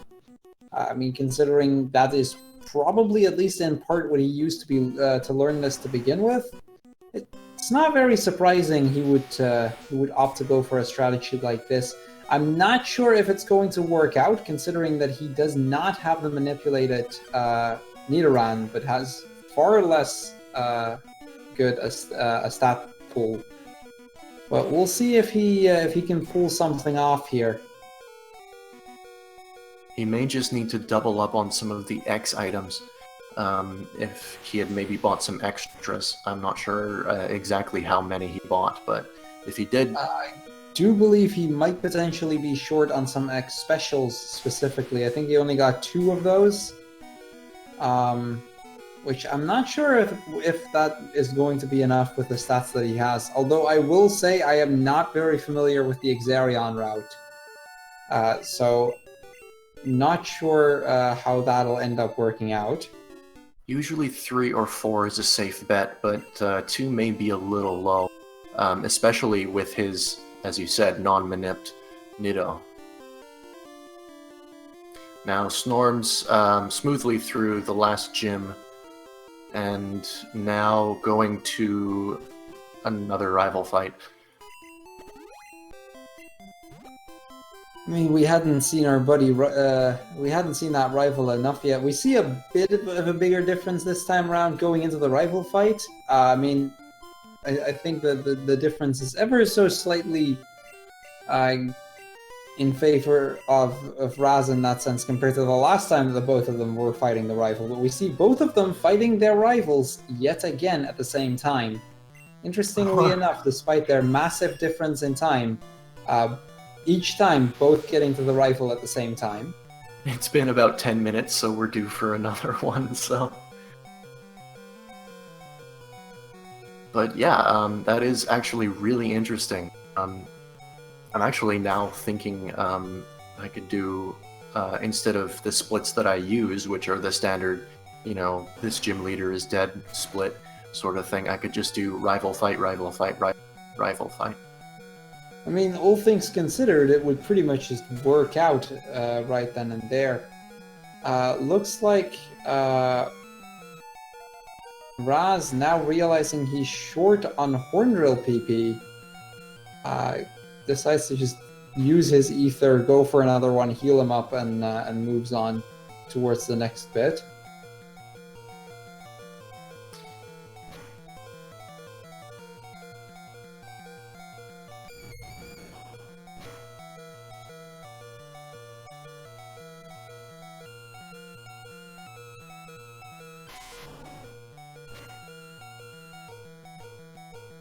So that is a rival out of the way for Raz. Snorms now also finishing up his version of the rival.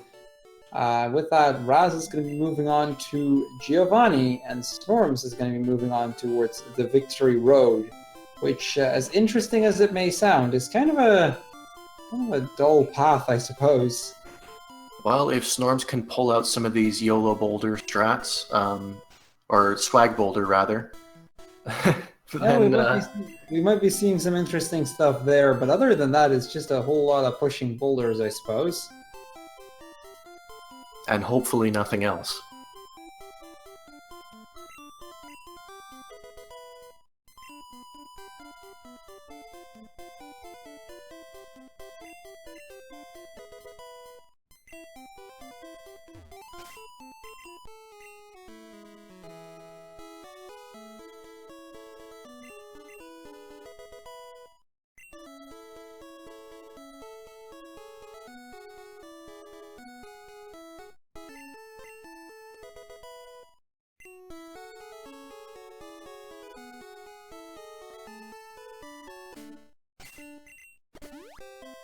And we see Snorms getting all of his badges verified.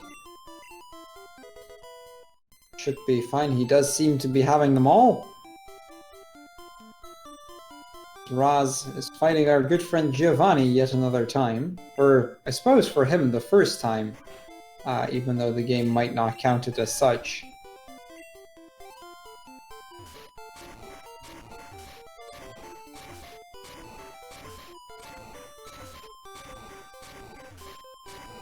Does get a red bar off here on Giovanni. It's not going to save him a whole lot of time, but still pretty cool. He got that tower red bar.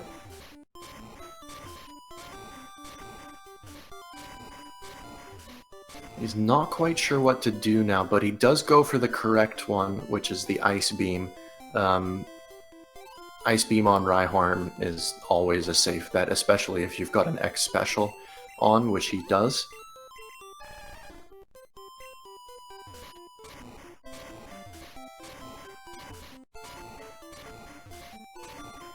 Yeah, that's Giovanni out of the way. Which means he basically just needs to get the Poke Flute still, and then he can go for Koga and start finishing up. Does still need to get his Earthquake though. So he's going to be backtracking a little bit here to get Earthquake, as well as his rare candy, potentially picking up the Carbos, although I think he might be going for a different Carbos later on.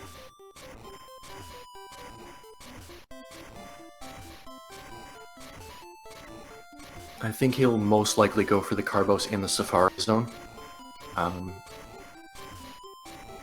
Yeah, that would just be my assumption based on the notes that he is most likely using.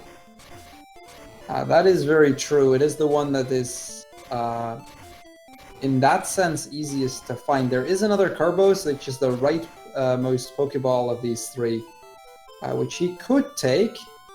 Looks like he actually does know, so he does decide to pick up the Carbos, uses that, and gets on with it. So it does look like he knows that this is very much an option. And this one is quicker to pick up, I believe, than the one in the Safari Zone as well, so... It's less of a detour for sure.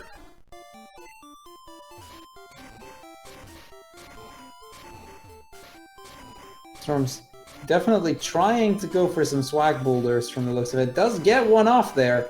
Let's go. Snorms with the swag boulders, while Raz is going to get his next bit set up.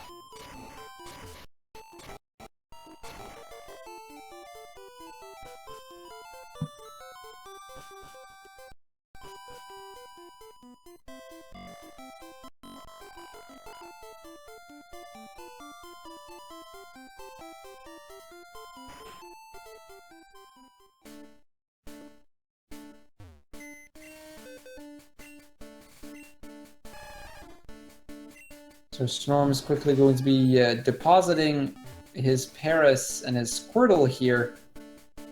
It's going to make credits later on just that little bit faster. He is now on to the Elite Four, and with that, the last bit of the game. Now, he did skip buying full restores here. He did still have both of the full restores that he's picked out throughout the run, so he didn't need to buy any more. 2 is basically the most that you should have to use in this final battle sequence, I guess. He is not going for the YOLO, is using Pidgey to die to that Aurora Beam, then switching back in. Dugong will use Rest as he always does, and you're safe to set up for the rest of that fight. Yeah, that fight is always a very easy fight to go for using the flyer strat, with the exception, and I have seen this happen once, if he happens to Gen 1 miss the Aurora Beam. In that case, it could become very troublesome. Raz having a lot of trouble picking up this rare candy over here. Definitely not an easy one to get, but he does seem to get it without having to worry about that biker a little bit below. It's biker that runners have commonly hit in the past. I just did want to comment that Gen 1 miss for Aurora Beam did happen to me 2 days. Yeah, the Gen 1, I remember, I don't know who I was racing, but I remember once I had a race, and my opponent was like, well, I'll just save for Lorelei in case I get a Gen 1 miss on the Aurora Beam. It was something stupid like that. He was like, okay, I'm at the E4, I might as well save. And he did actually get the Gen 1 miss that race. He had called it as well and did end up getting it,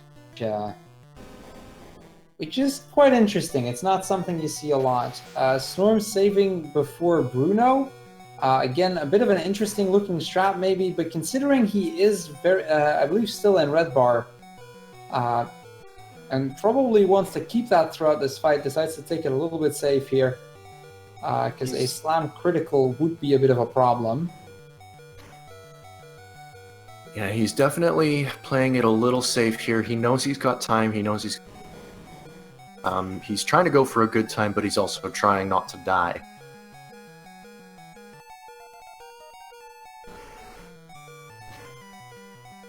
Razz opting to bike around the bushes instead of cutting through, maybe due to menuing speed. Maybe it's just faster to bike for him. Is it actually faster to cut through them? If you have frame perfect cut inputs, then yes. Okay, fair enough. I did not even know that was faster. Guess I learned something new.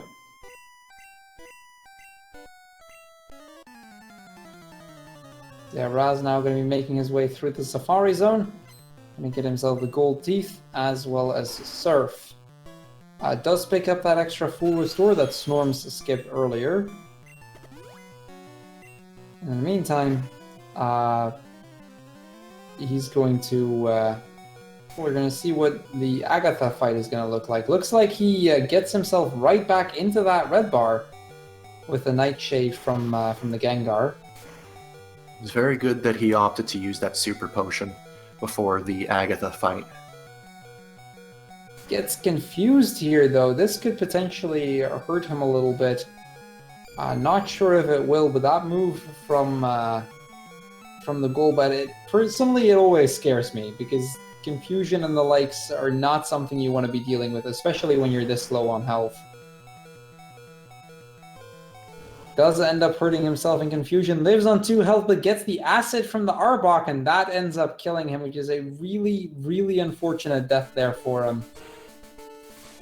That is unfortunate, and he's gonna have to really speed it up now. He's lost probably about a minute and a half in that, so if he wants to get close to his PB, he's gonna have to make sure that this next sequence goes really smoothly.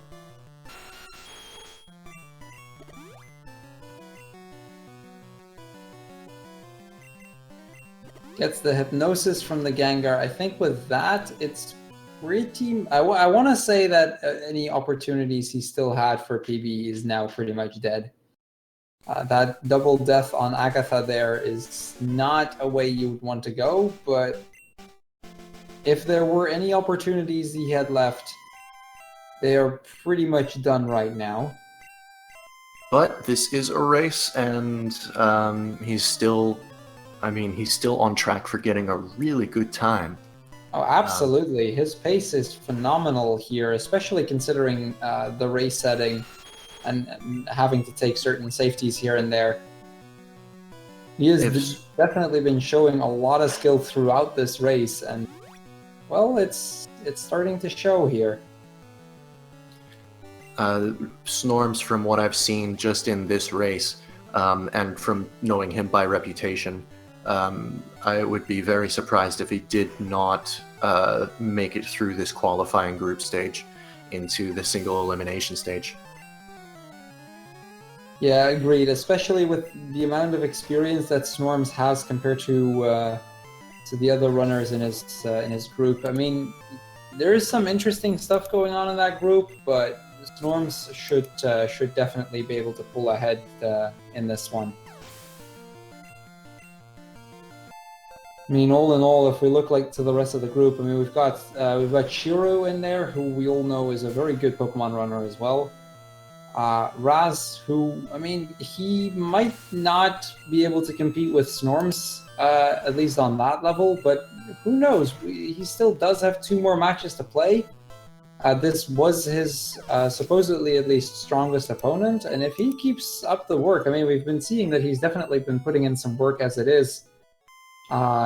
It's not showing to the extent that it is to Snorms, and it probably won't within the next couple of days, but who knows, a lot can happen in these 3 weeks.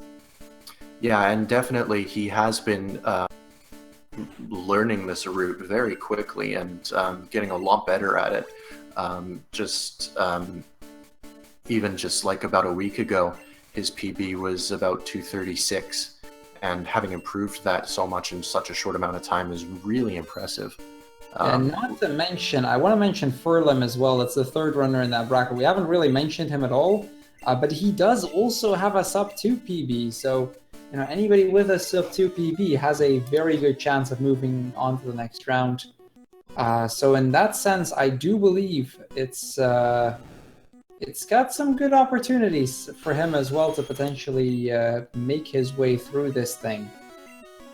So 2 interesting things have just happened. Snorms, 3rd time the charm on Agatha, entering this Lance fight, does get the super effective, but not the crit on that first turn Hydro Pump. And as well on Razz's side of the screen, he ends up living through that self-destruct, which does cost him a couple seconds, but it's okay. He's got lots of health to spare. Will not have that red bar, unfortunately, coming up to this boss rush, but will have a little bit more safety coming up to it.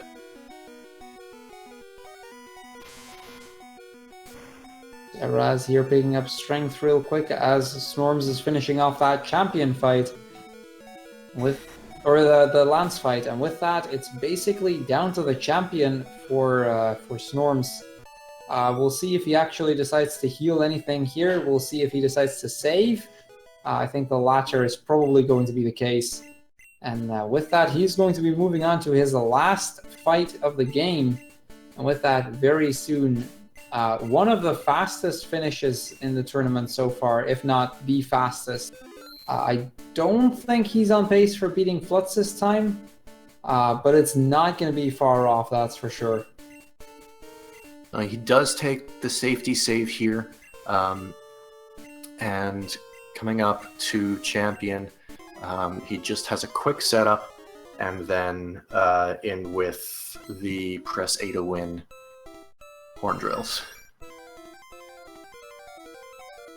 So RealRazzz using that 3rd rare candy there puts his Nidoking at level 44, which is 1 level too high.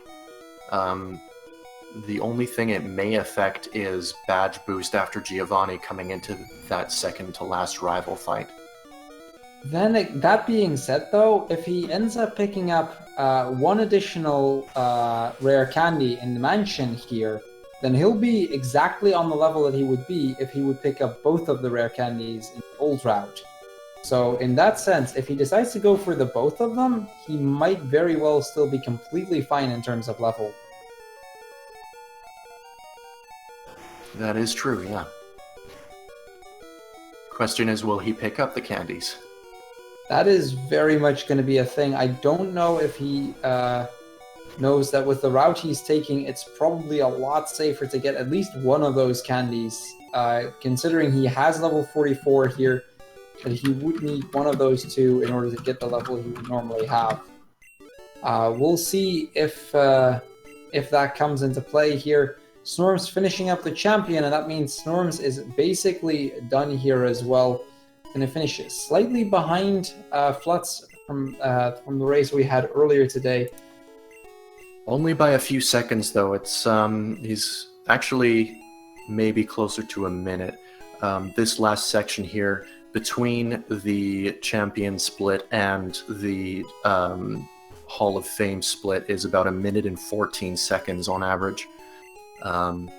So it could be that he ends up getting a late 155 or 156 even, but that is still incredibly impressive for this kind of run.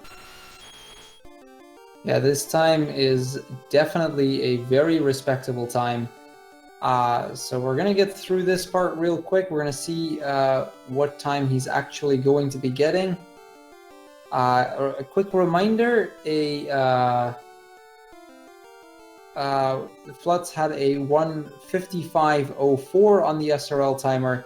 It looks like Snorms finishing here with an SRL time of 1:56 flat. GG. That is a very, very solid time there for Snorms.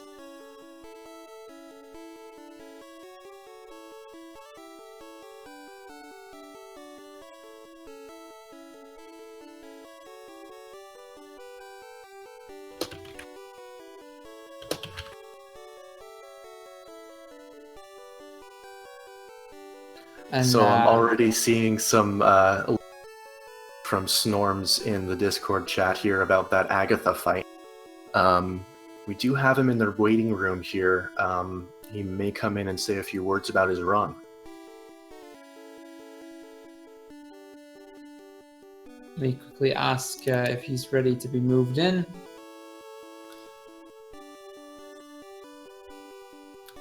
To update here, Raz is just going through the Blaine gym.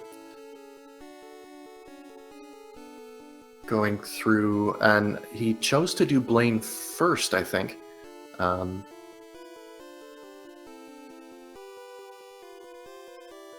Yeah, he did Blaine first out of those three. But we have Cruel in here. Or, sorry, we have Cruel in here, obviously, but we have Snorms in here as well.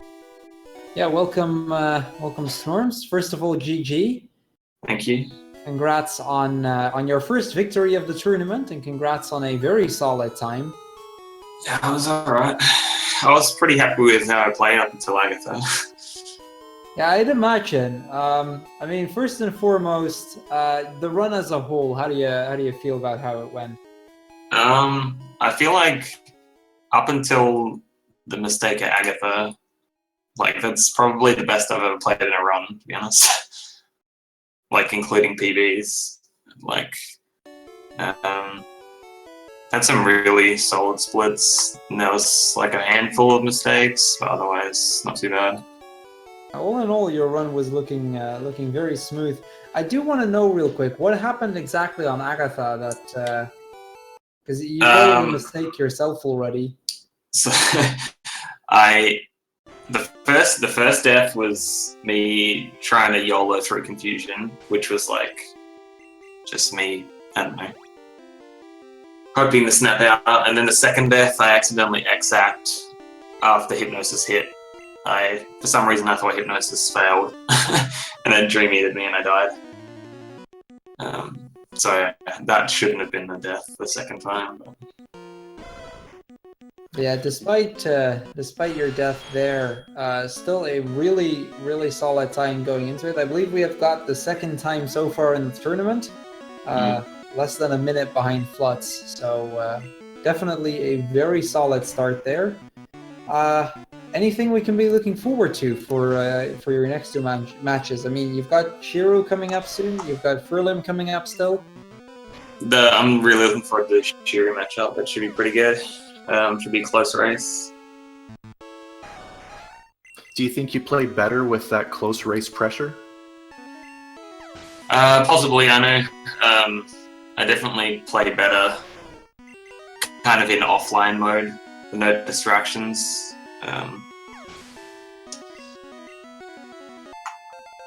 Yeah, well, there's definitely a lot of distractions right now. You still did fantastic, sir. Thank you. RNG was really on your side, but besides that, the execution. Yeah, the Surge split was like ridiculously lucky. I crit the Armasaur and the Raichu. That's nuts.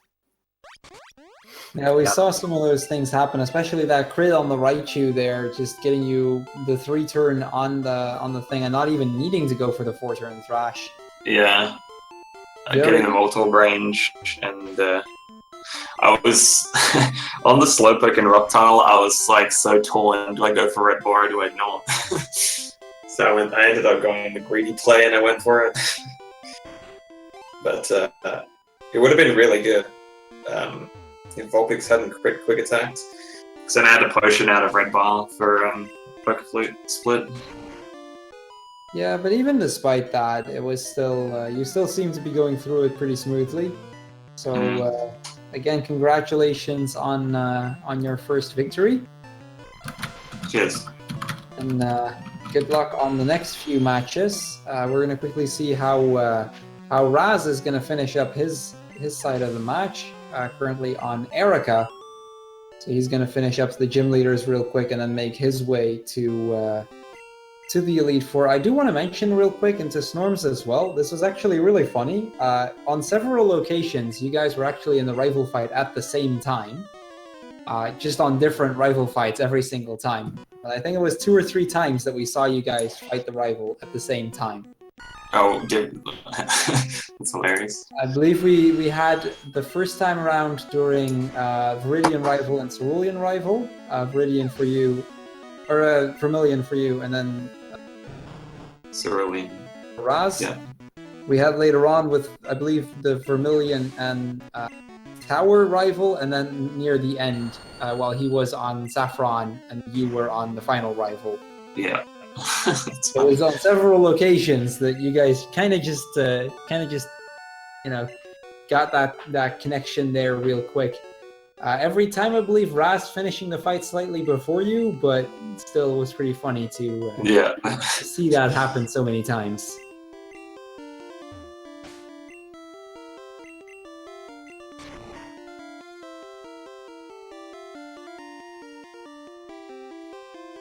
Well, Raz getting cleanly through 2 out of 3 of the boss rush gym leaders, going for the 3rd one now in Saffron. Saved Sabrina for last. I do want to quickly see, is this going to work out considering he did not pick up that extra candy that he may have needed to get enough speed on this fight to be able to outspeed everything. I'm not sure if he actually still needs it. But he might not have a lot of, like, it's gonna be pretty close on this one to actually outspeed everything here. Seeing as he does not have a Manip Nido, I wouldn't be surprised to see a safety save before Sabrina.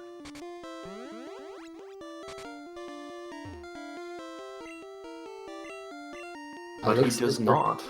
Looks like we're not.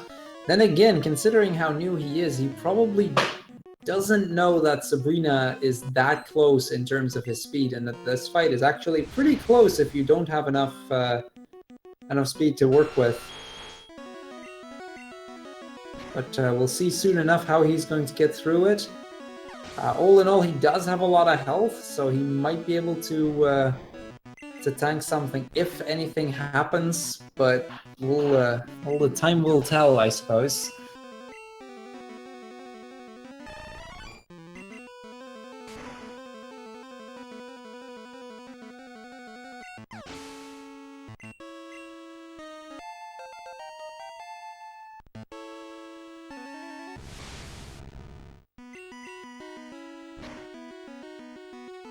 So yeah, there is Alakazam actually outspeeding his Nidoking.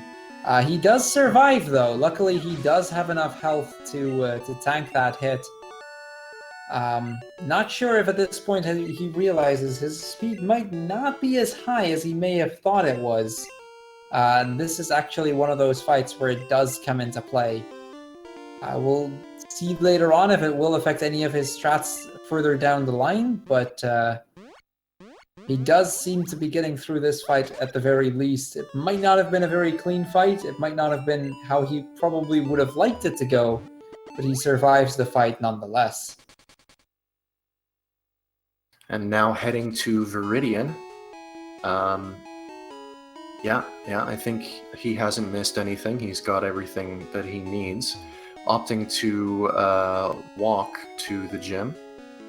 Maybe taking that scenic route. Yeah, he's basically just giving us a good long look around town. We saw him do it at Cerulean, see him do it at Viridian again. I mean, he's just giving that extra bit of time for the fans, I suppose.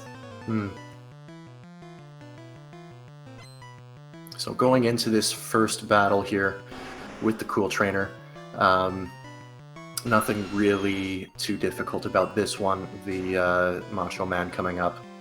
Black Belt. The Black Belt coming up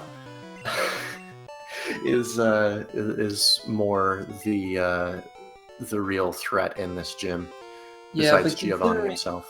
Yeah, but considering he does have more than enough health to work with at this point. He's got 83 HP. I don't think he has any reason to die on this fight at this point anymore. Does opt to go for that safety save though, so even if something were to happen, he will have that safe in the back regardless.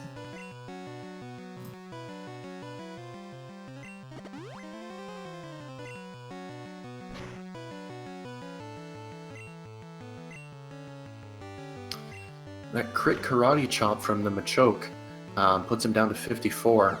He's still really safe here, but let's see if he feels safe.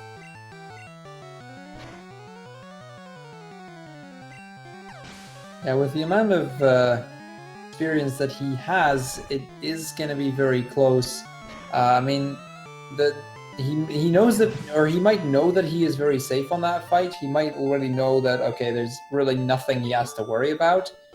But he might not have the experience to know exactly, okay, where is it completely safe and where might I have to worry at this point. This is not a point where he has to worry about anything, but it's still the question, does he realize this himself as well? Yeah, and knowing those ranges is just something that comes with going through it, practicing, and of course memorizing certain ranges for certain fights. Okay, here we go with another fight on our good friend Giovanni. Straightforward fight. See him round up that last gem real quick so that he too can move on to the Elite Four and finish up the game. Now, I don't know if he has enough PP healing items. I saw 2 elixirs in the back just now, so he does at least have that.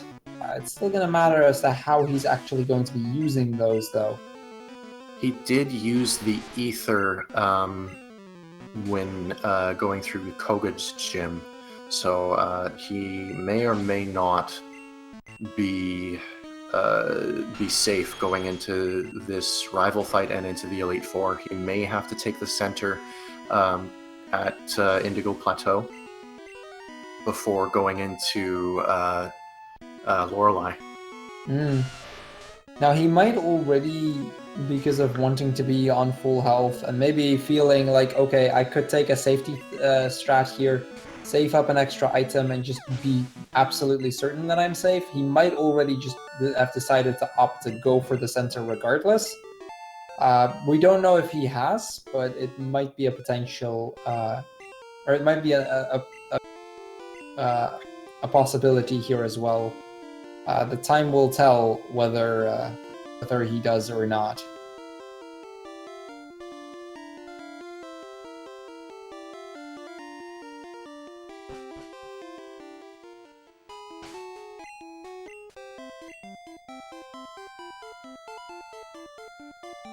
So here we go, on to the next rival fight. Looks like he's going to take the center first, though. After taking a bit of a round around the square, I suppose. Definitely taking his time in these towns, you know, showing every corner of it, making sure we know what they look like. Probably did not feel safe going into this second to last rival fight with the HP that he had and with the PP that he had. Yeah, and I mean, considering, again, this is something we've been seeing throughout the run from him, that he tends to take a lot of extra heals, a lot of extra safeties, just to ensure that he can get through. And this is why what I mean with, like, I do think there's a good chance he will just opt to just not go for the elixir just before he gets to Agatha, or to Lorelei, but instead just decides to take the center anyway. It'll give him that extra elixir, and he'll know that he has one spare in case he forgot something somewhere. And on top of that, you know, he's gonna be full health regardless. He has a war point in case he does die. So all in all, it's a pretty safe bet to go for.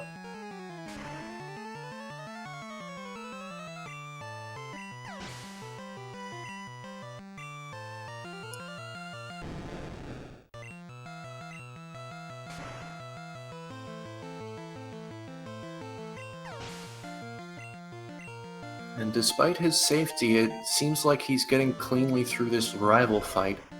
He is level 49 coming up to the last part of this fight, which means he does still have badge boost up until level 50.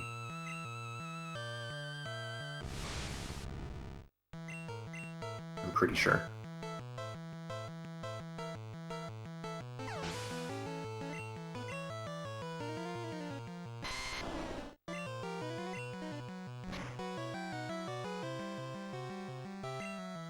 Yeah, there we go. That's the rival fight out of the way.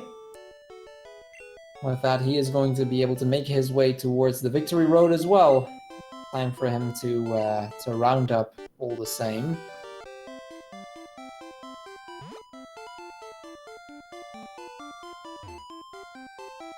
He has not used a super repel yet. He may be trying to conserve them from a execution error earlier. Not too sure. So yeah, we've got the rival fight finishing there at 2 hours and 12 minutes. Since we don't have a timer running on the screen anymore, I figured I'd give you guys a quick heads up on the timer right now. I mean, at the time that he is, I want to say we're looking at like right around the 2.5 hour mark, roughly. Depending, of course, on how both this part as well as the Elite Four itself goes. And really, at like somewhere between 225 and 230 with non-manip Nitto and all of the things that have been going on in Razz's run, it's still pretty good. Yeah, he's still definitely getting a decent time out of it, like especially considering he is very inexperienced compared to Snorms and to most other runners in the tournament. He's only just started learning this. He didn't get the manipulation. He's basically trying to just safe strat his way through so that at least he would finish. It seems to be working as well. He's definitely taking his time, and it's definitely not the fastest run he'll ever do, and we'll probably definitely see some improvements in the next race that he's going to be doing. But all in all, the time itself is still very acceptable. I think like around these kind of times for new runners is about what you'd expect, and I think he can definitely still be happy to have pulled out a very respectable time out of his first match. Yeah, and we keep saying this, but the amount of improvement that Razz has shown over the past even just week has been really great, actually. And if he continues at this pace, he's going to be competitive in no time at all.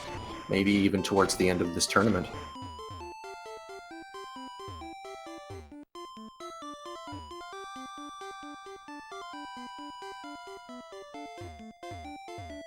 He's going to take it very slowly around these trainers here, definitely wanting to make sure that he doesn't hit any of those.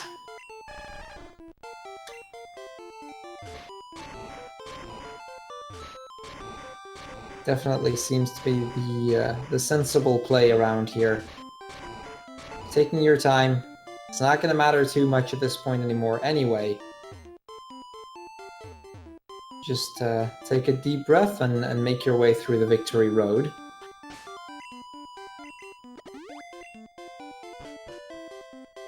So missed the chain on those super repels there.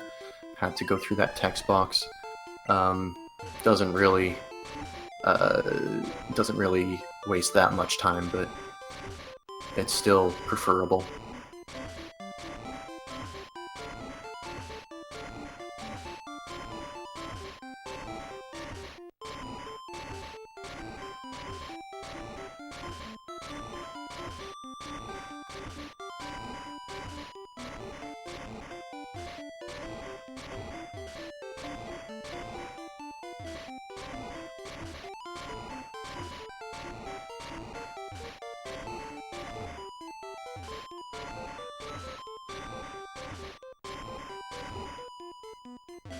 Okay, and getting cleanly through this rock puzzle means that he only has one rock puzzle. Okay, he dodges the trainer there. Past these last few here as well. That means he's pretty much safe at this point. Shouldn't be too much left for him to worry about. The last boulder he needs to push, and then it's a straight walk out.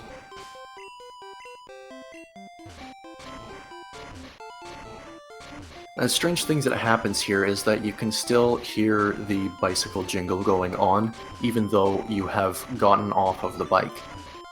So it's sometimes hard to tell that you even got off the bike. If you're looking for that audio cue, then you really you're gonna get a little messed up, as I have before, definitely.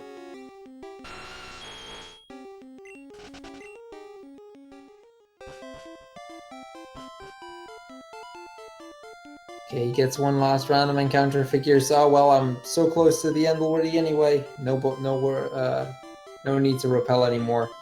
And he makes his way to the Indigo Plateau. So let's see if he's gonna, yeah, he's going to take that center. Kind of as expected. That does mean he has 2 elixirs left, which should be enough for him to get through this last bit. Definitely playing it safe here, which in this case is preferable. At this point, he's trying to get a good time, he's trying to get a competitive time, but he knows he's still 2 other matches to do, that he has opportunity to get a really good time. Right now, it's just about execution, about finishing the run. He is going and buying 5 full restores. Guess he has the money to do it. Yeah, just taking it safe on this part as well. Taking the save before going in. And with that, it's time for the last 5 fights of this tournament match. See how they're going to be going. We're going to start off again with Lorelei, and we'll probably see the same strat from Razz as that we saw earlier from Snorms. Going to switch out towards that Spearow. Make sure the Spearow dies off, and then switch back into the Nidoking. Set up an X accuracy, and just Horn Drill from there.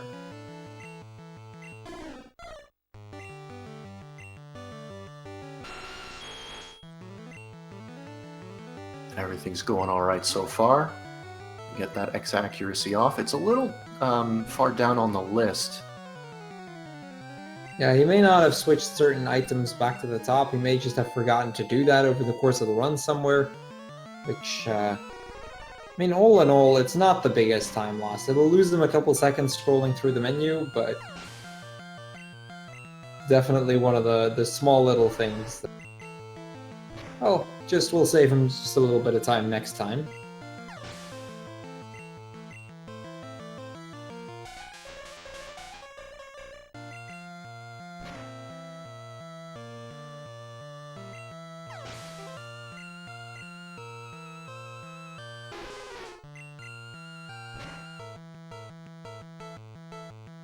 Go, that's Lorelei done. It's time to move on to Bruno. Again, he's pretty much at full health. There really isn't too much he has to worry about even during the Bruno fight. Just get that fight done and move on. Yeah, he's still got plenty of health. He's using that first elixir, getting his Horn Drill PP back.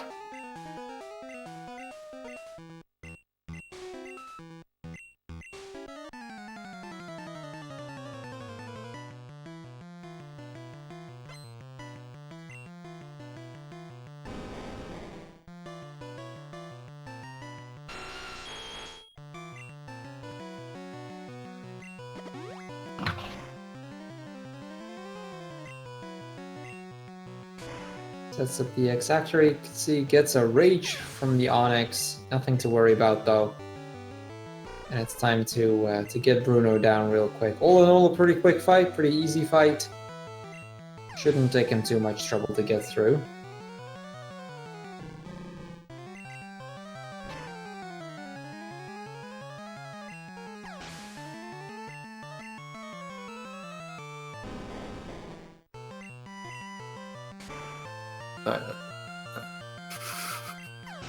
Looks like we're seeing some memes on Snorms' side of the... I'm glad I'm not going crazy.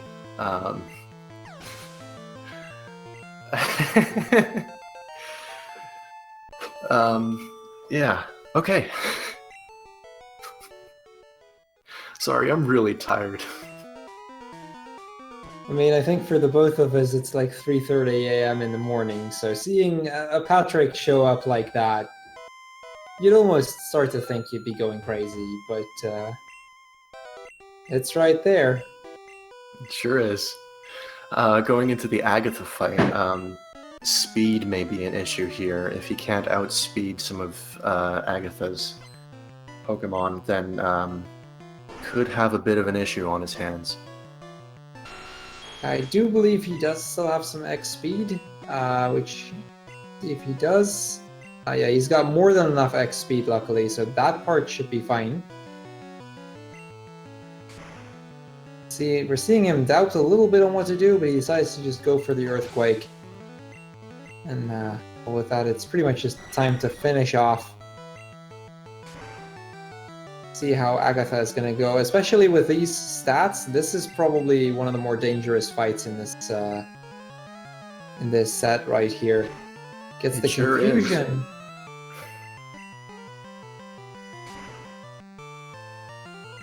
Okay, and he gets that second Ice Beam off. Let's see if the confusion lasts longer through this Haunter fight. And he gets rid of it. Back into Earthquake mode. And I think he's just going to finish it off with Earthquake going into these two Gengars and the Arbok.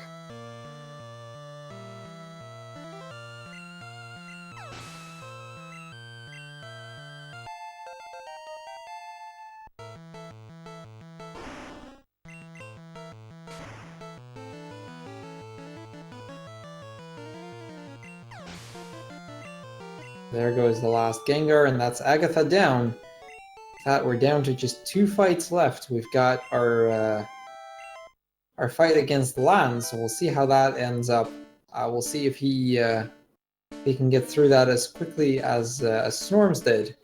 After that, it's just one more fight against our good friend, the rival. Well, he definitely got through Agatha more smoothly than Snorms did, but Lance will decide.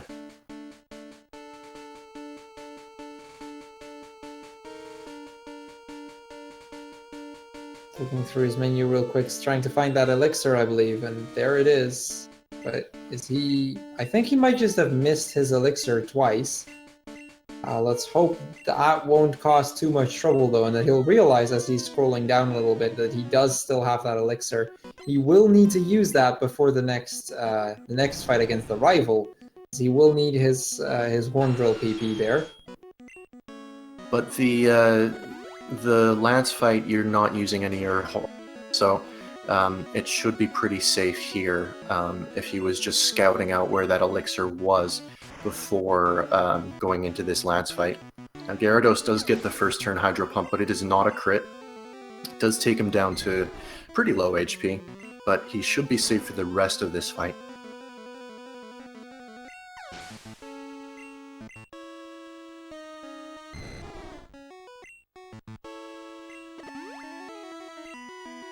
Gonna be using that X speed here.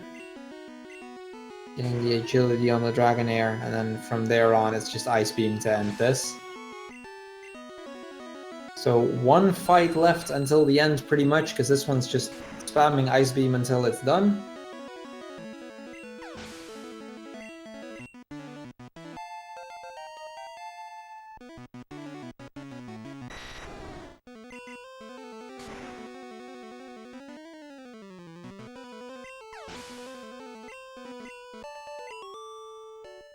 And Lance is down, which means it's just this last rival champion fight.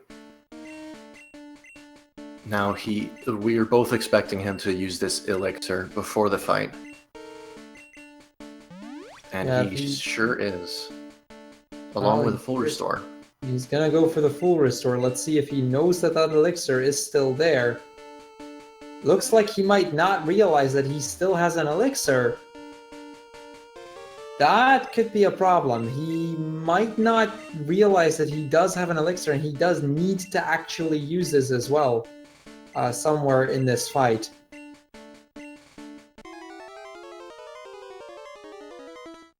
So we'll see. I mean, it's pretty close to his axe accuracies. I think it's the slot above or below it.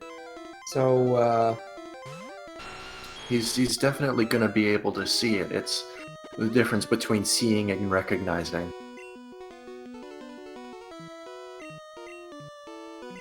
It's like Pidgeot is going to go for that sky attack. It was on the slot of that axe accuracy elixir just now, so he definitely should know at this point that it's a thing. Gets the critical sky attack. That means that he is down to Pidgeot. That is a reset for Razz. And it's very good he took that last save. Because he doesn't have to fight any of the Elite Four.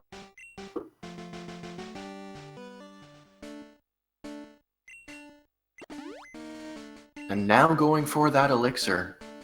Good on ya.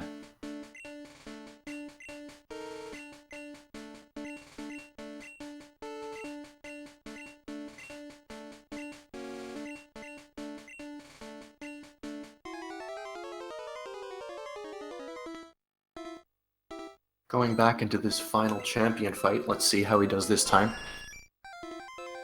Yeah, you got very unlucky the first time around with that sky attack crit. It probably wouldn't have mattered too much because he did have to use that elixir at some point regardless. But he just got very unlucky first time around. Gets the wing attack this time, much better option here. See him go for an X accuracy. Pidgeot trying to mirror move, and with that, it's, I believe, GG on his end as well. Yeah, it's just press A to win from here. So big GG's. Let's see what his final time is coming up to the end of the Hall of Fame. Now his timer has broken pretty early on in the run, so he is just going to have to rely on the done in the IRC. And let's see. Yeah, currently we're at almost 229, so we're looking at like a 230, 231-ish finish. Given, yeah, it's probably going to be along the lines of about a 231, which, considering everything that happened for Razz, combined with the low amount of experience that he has, is definitely still a very respectable time. I think he can definitely be happy with that end time, considering everything that happened along the way. And even just with everything that happened along, to keep on it and to finish the run, where it could have very easily just gone, screw it, I'm going to forfeit. And finishing the run really is what it's all about, because you, in order to finish first, you must first finish.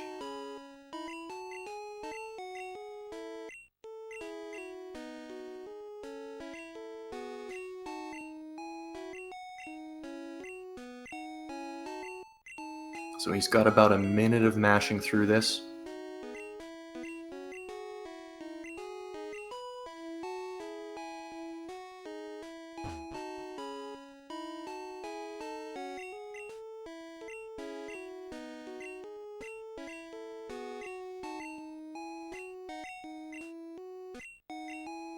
Yeah, we see Razz enter the Hall of Fame. I'm expecting to see a time pop up in the IRC channel really, really soon.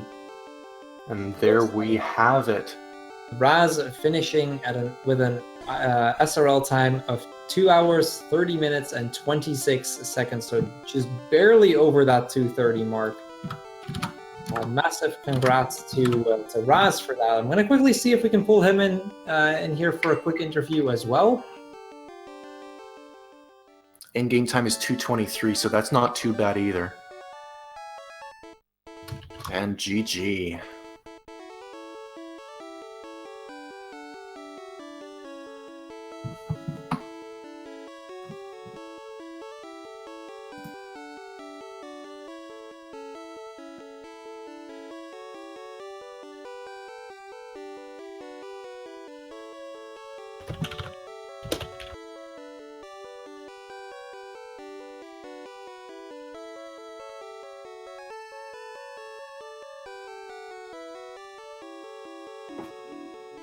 Hello, Hey, hey, hey. Razz.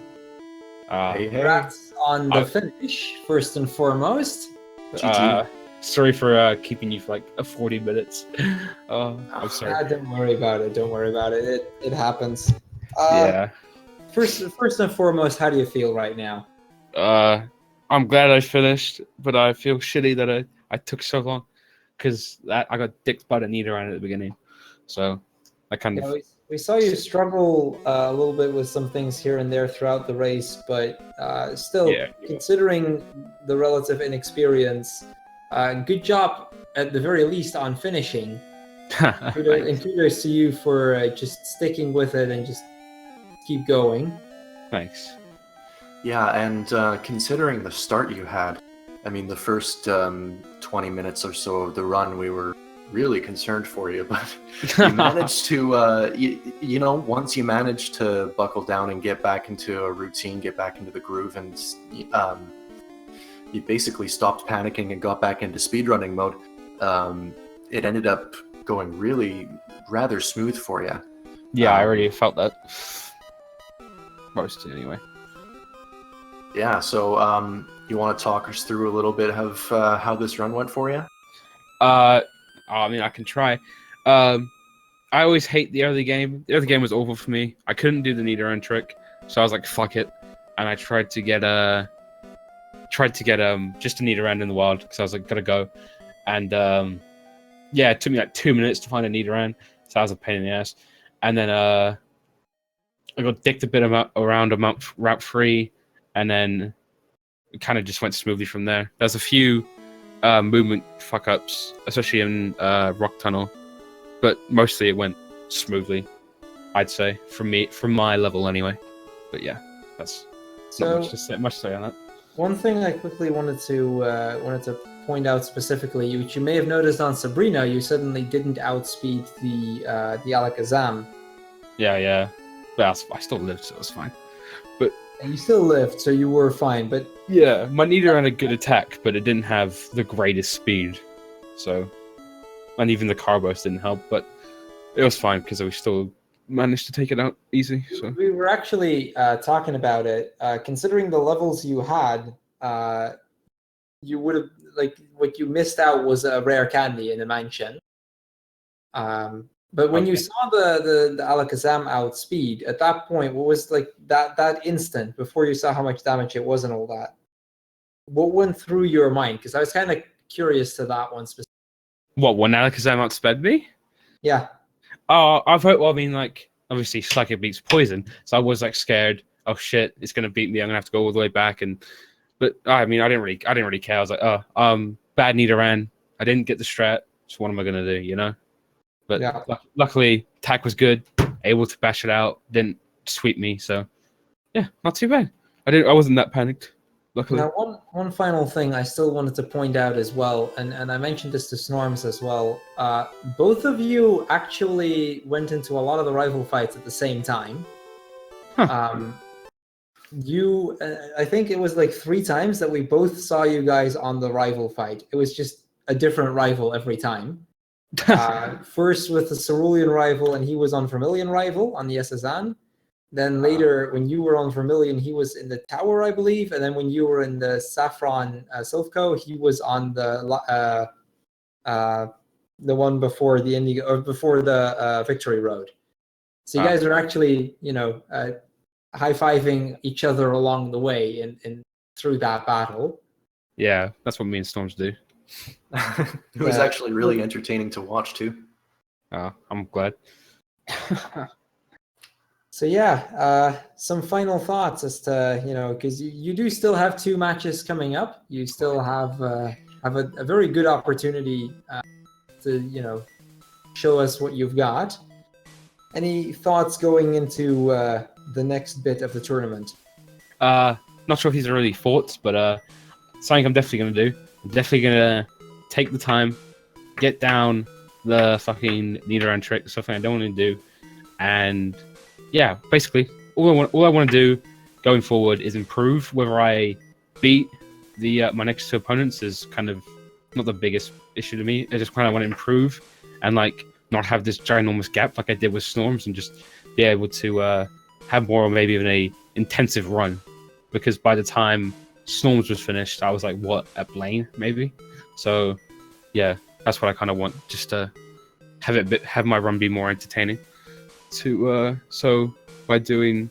do that, I want to be learning a lot more tricks in the time between my next match. Well, if I can say so, you've already and shown some really good improvement from the last couple weeks and even the last couple days. You've definitely shown some clear improvement already, and if it keeps up in a trend like that, there's not going to be much of a gap left. And also just to say that Snorms is like one of the best speedrunners of this game out there. He's really good at this game, so don't feel discouraged if you're not on pace with him. So good. It's a very, very select few people who can keep pace with Snorms. So, yeah, good on you. Yeah, I tried, so it's all right. Well, thank you both of our runners for an awesome match today. Thank you everybody in the chat for joining us tonight. My name was Cruel. And I am Kion Lion. And we'll be having plenty more matches coming soon. So be sure to stick around for some of those. Yeah, I'm actually racing tomorrow night. That'll be at 2 p.m. Eastern Daylight Time. It'll be about... or is that... Wait, when's my match tomorrow? Yeah, 2 p.m. EDT tomorrow is when the next match is going to be. EDT, So, it's 8 p.m. Central European time for me. Ah. Yeah, so that'll be on Speed Gaming. Come on and check that out. I'll be racing against Legend Eater, and I'm probably going to get my butt whooped, but come and see anyway. Gotta be positive going forward, man. Yes, positive Good luck. going forward. Good luck with that. Yeah, thank you very much for all of the runners today. It was a great show. I'm glad I could be here.